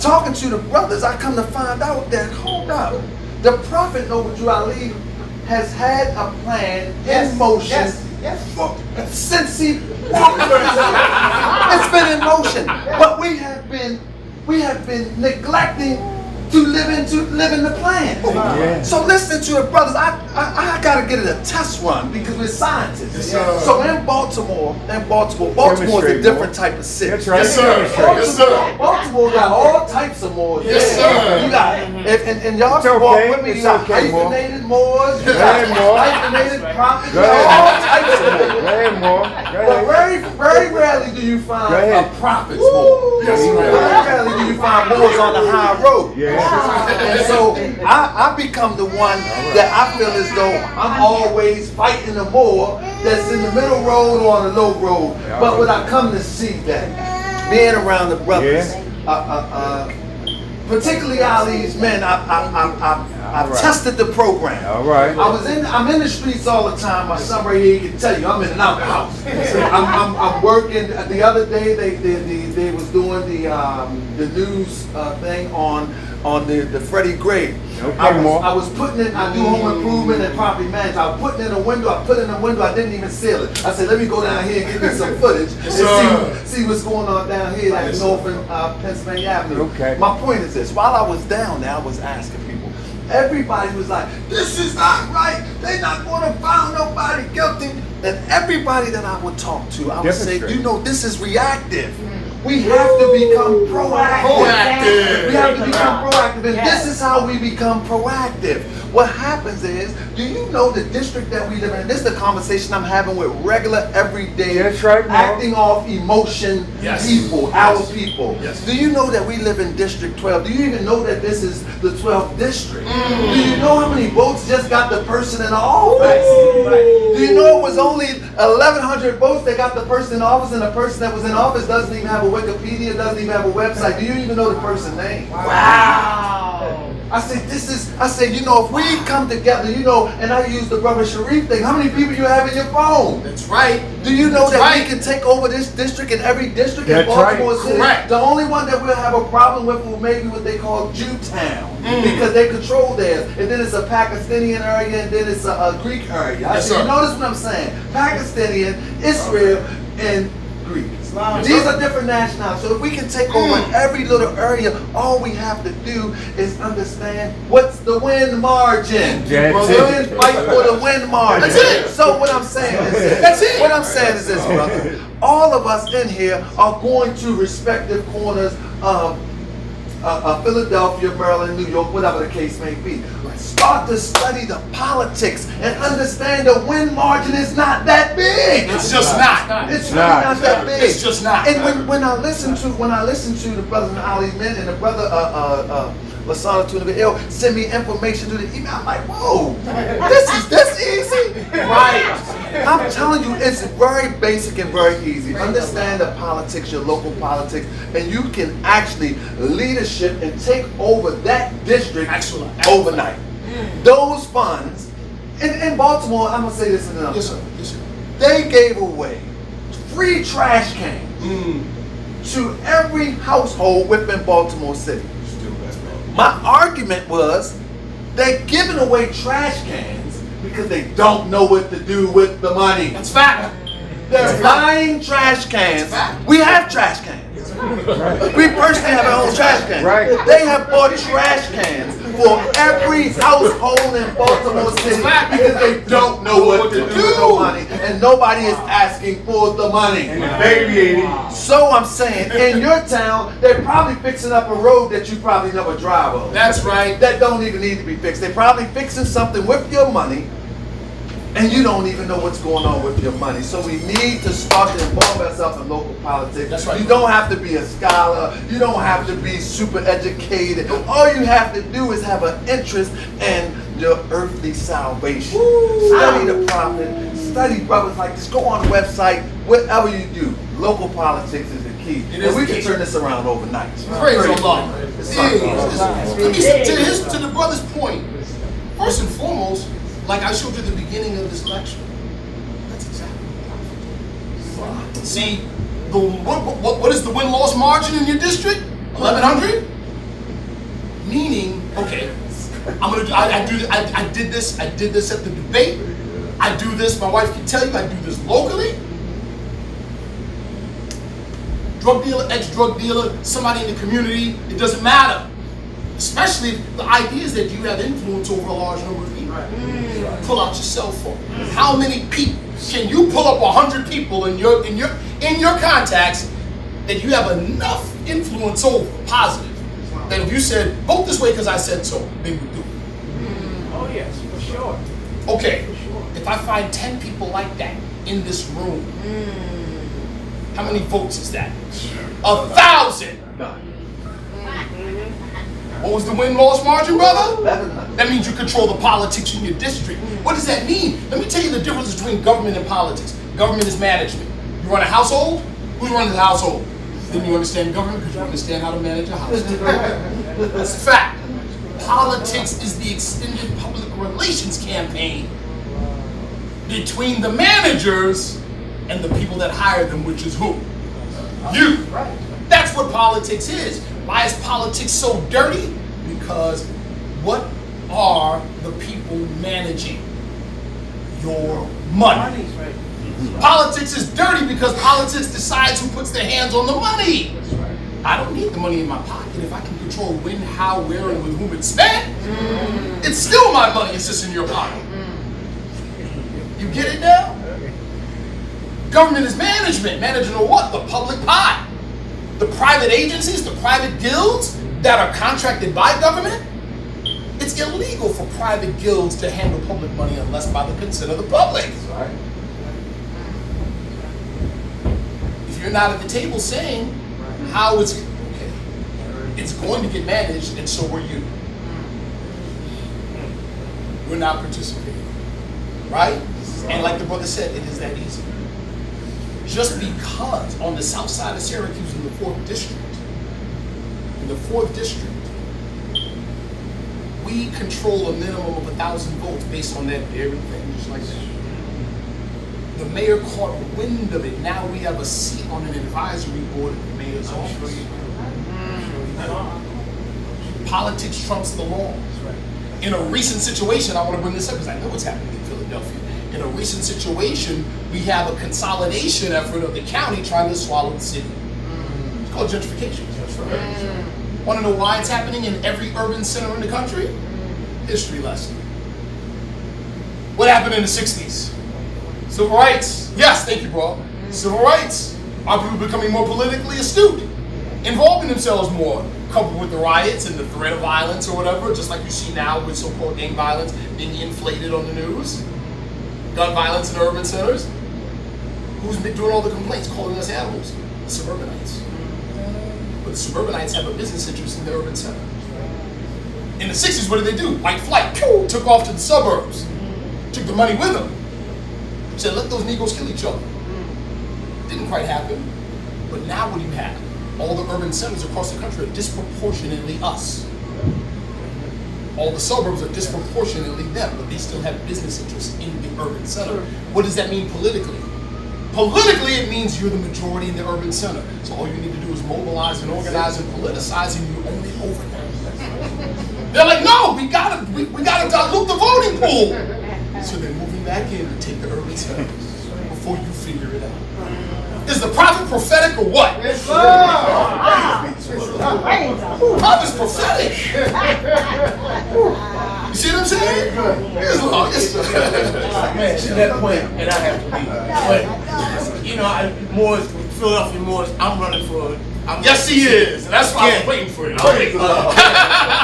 Again, in 2017-19, I'll be running again. Praise the Lord. For city council. The only thing, you know, I didn't get on the ballot for the past election because of some errors in the petition. So it was an unsuccessful attempt. Yes, sir. You know, and at the same time I lost my mother. But anyway, I'm going to make another attempt. I would like to establish in Philadelphia a voting block of at least 5,000 more. Yes, sir. Because I know it's at least. Yes, sir. I was in the city of Philadelphia. And I already knew that had we been organized on that front, I would be in city council. Praise Allah.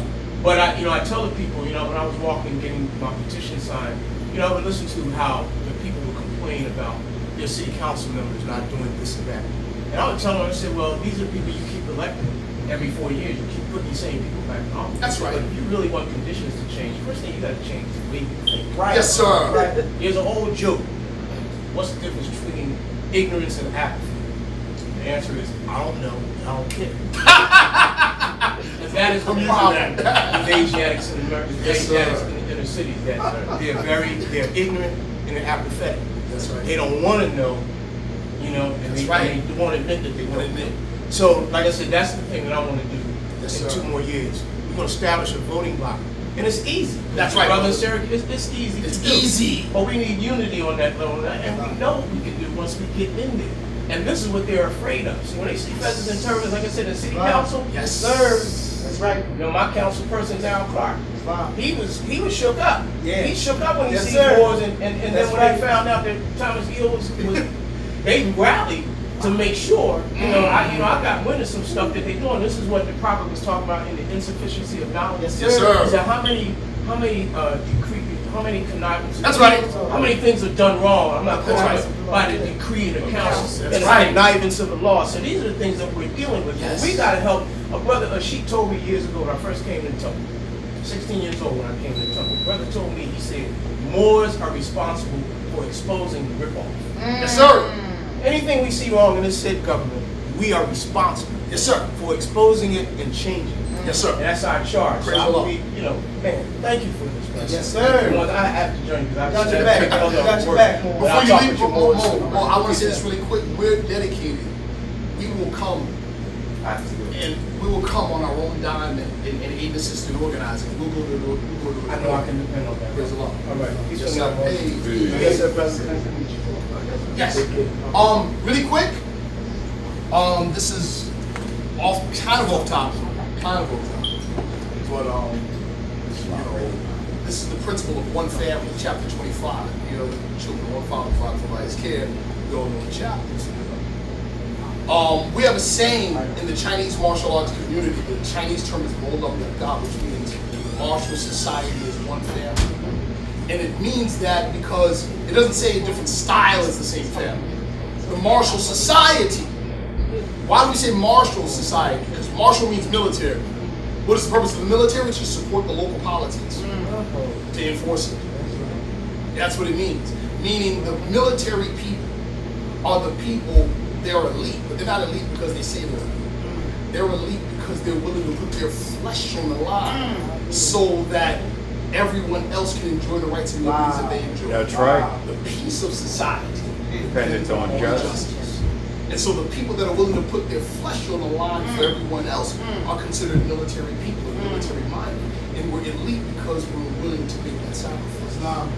And the military path also is the spiritual path. Jesus said, no man taketh my life, I live it. Mahatma Gandhi said it this way. The difference between the warrior and the regular man is this. Everyone dies, but the warrior gets to decide when it happens. Yes, sir. See? So we have a tradition in the Chinese martial arts community. Islam! Praise Allah! We have a tradition, and this tradition is we pass friendship banners. brotherhood has from one school to the other to show that there's a connection. So, because the brother is here, Brother Latimer Bay is here and he's teaching. This is a school. Yes, sir. This passes on that spiritual martial tradition, among other traditions. Yes, sir. So, we are presenting, Syracuse Kung Fu is presenting this martial arts one family friendship banner to Temple number 11 and to Sifu Latimer Bay. Very good. Very good. It's very good. Very good. Beautiful. Oh, yeah, picture. Yes. Very good. It's very good. I have another one, brother. Brother's not here. Could you give it to Brother Jamal? I should. Islam. Very good. It's very good. Islam Moors! Islam. Moors, like to thank each and every one of you brothers and sisters for coming out in support of this lecture. Praise the Lord, all the Moors in the city of Philadelphia, Moors from New York, Jersey, Baltimore. That's right. I miss any other states. Praise Allah. Thank you, brothers and sisters. I want to just take up, we didn't charge anyone for the lecture, but if you have something to give, Moors, we thank you. The Almighty God Allah be pleased with all of our works. Islam Moors, for those of you who are observing Ramadan, it is not incumbent upon you to fast if you're traveling. So we have some fruit, some juice, and some water that we would like to make available to the brothers and sisters after we lower in prayer. And those of you who would like to stick around, we have a full day today. We got our seafood, Brother Latimer Bay, who instructs our babies in martial arts. So for the babies who are willing to have class today, our brother is here to teach class. After that, we have an Arabic class for those of you who are willing to learn the Book of Allah in the original language in which it was revealed. After that, we have a prostration prayer class, because I am of the position that if you want to learn anything about Islam, you can come to the Moorish Science Temple of America and learn. Yes, sir. And also, at about 7 o'clock, we have a class where we unite the Holy Quran of the Moorish Science Temple of America with the Holy Quran of Mecca, as instructed by the Holy Divine Prophet of Islam. And all of these classes are available to anyone who would like to stick around. Islam Moors. Praise Allah.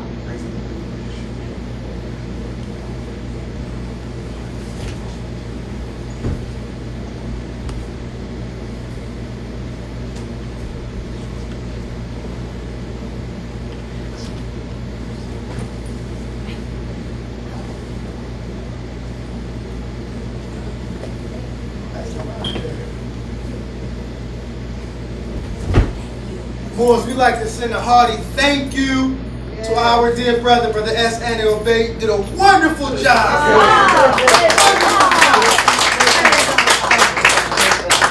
are truly obeying your calling. That Almighty God Allah put on you. And I thank your lovely wife, because I know you can't do what you do without your helpmate. So praise Allah, dear brother. Thank you for traveling, because Syracuse, that's a long trip. It's a long trip. And we're grateful, we're thankful for you, dear brother, and all that you offer to the Moorish Divine National Movement. And we all feel the spirit, Moors, the spirit of positive change, which is affected by way of the Moorish Divine and National Movement. You see, the change comes about, like my brother stated, when we change our mindset, change our outlook on life. We join the Moorish Science Temple of America. We're not saying there's something magical, because all of a sudden won't happen to you. You're going to see clearly yourself and also your outlook on life. Moorish science. What is Moorish science? To understand Moorish science, you got to understand what science is. Science is a system of knowledge gained through study, observation, and experimentation, carried on to determine the nature or principle of that which is being studied. What are we studying in Moorish Science of America? Self. Moorish science can best be described as self-knowledge. First degree, when you open up your holy literature, know thyself and Allah. So we welcome you out to the Moorish Science of America. If you're not privy to the Moorish Scientific of America, we encourage you to find the nearest Moorish Scientific of America to you and become a part of this Moorish divine and national movement. Islam Moors. Islam Moors. We are family Moors. And that's how we treat each other. My brother, praise Allah, Brother Woodsill brother. I'm thanking Brother Woodsill brother. He's like, come on, get out of here with that. Because we family. Praise And praise Allah. Right before we had the meeting, Mo, he put up this beautiful ceiling fan. Yes, he did. Praise Allah. So yeah, and he did this one right before the lecture. Praise Allah. So praise Allah. Thank you. We thank you. We thank all of you brothers and sisters for working together. The Prophet Noble told us where there is what? Unity. There's what? Strength. Together we stand. Divided we fall. So we tear out the so-called blocks of division. Because in spiritual reality we're not divided. Okay, division is nothing but an illusion. So we learn how to get in tune with the spirit of the Prophet's teaching, because the Prophet lets us know that every living thing is bound by what? Cords to every other living thing. We are united spiritually, so we're learning how to tap into the spirit and acknowledge those cords that unite us all. We're not going to allow the illusion of disunity to keep us devoid of strength no longer. This is why I also give honors to Ali's men, who are a group of scholars coming from various so-called grand bodies. Because in reality, it's only one grand body. But it's an illusion right now that we divided. Praise Allah, we're breaking down these walls of division. We got brothers who represents various Moorish organizations and the various leaderships, but we acknowledge the brotherhood of man and the fatherhood of Almighty God. And all these men is doing a wonderful job. Praise Allah. Thank you. I thank you, brother. Thank you, Brother Tunica. Tunica, that's a beautiful mo right here. I thank you, Brother Tunica Ill, Brother Mahdi McCoy Ill, all of the brothers who are active participants and also supporters of Ali's men doing some wonderful work. Like I said, it's a lot of things in the work. The legislation has already been written.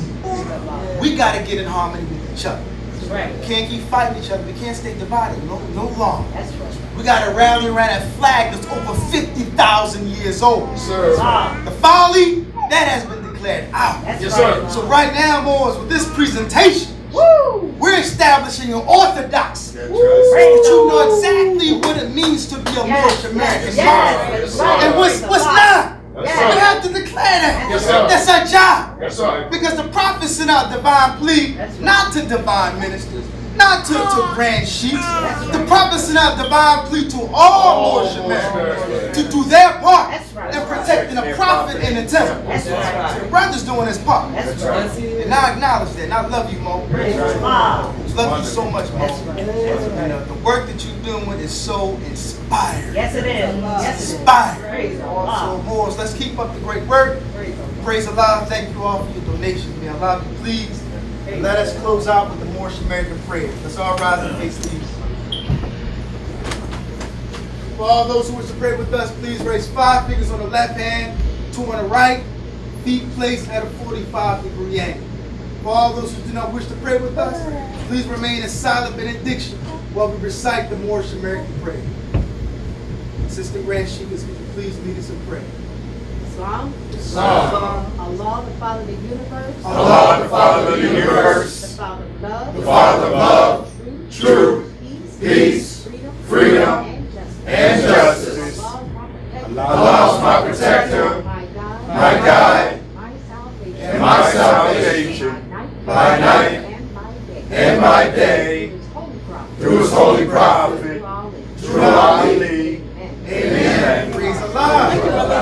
We'll be bringing out some fruit boards, juice,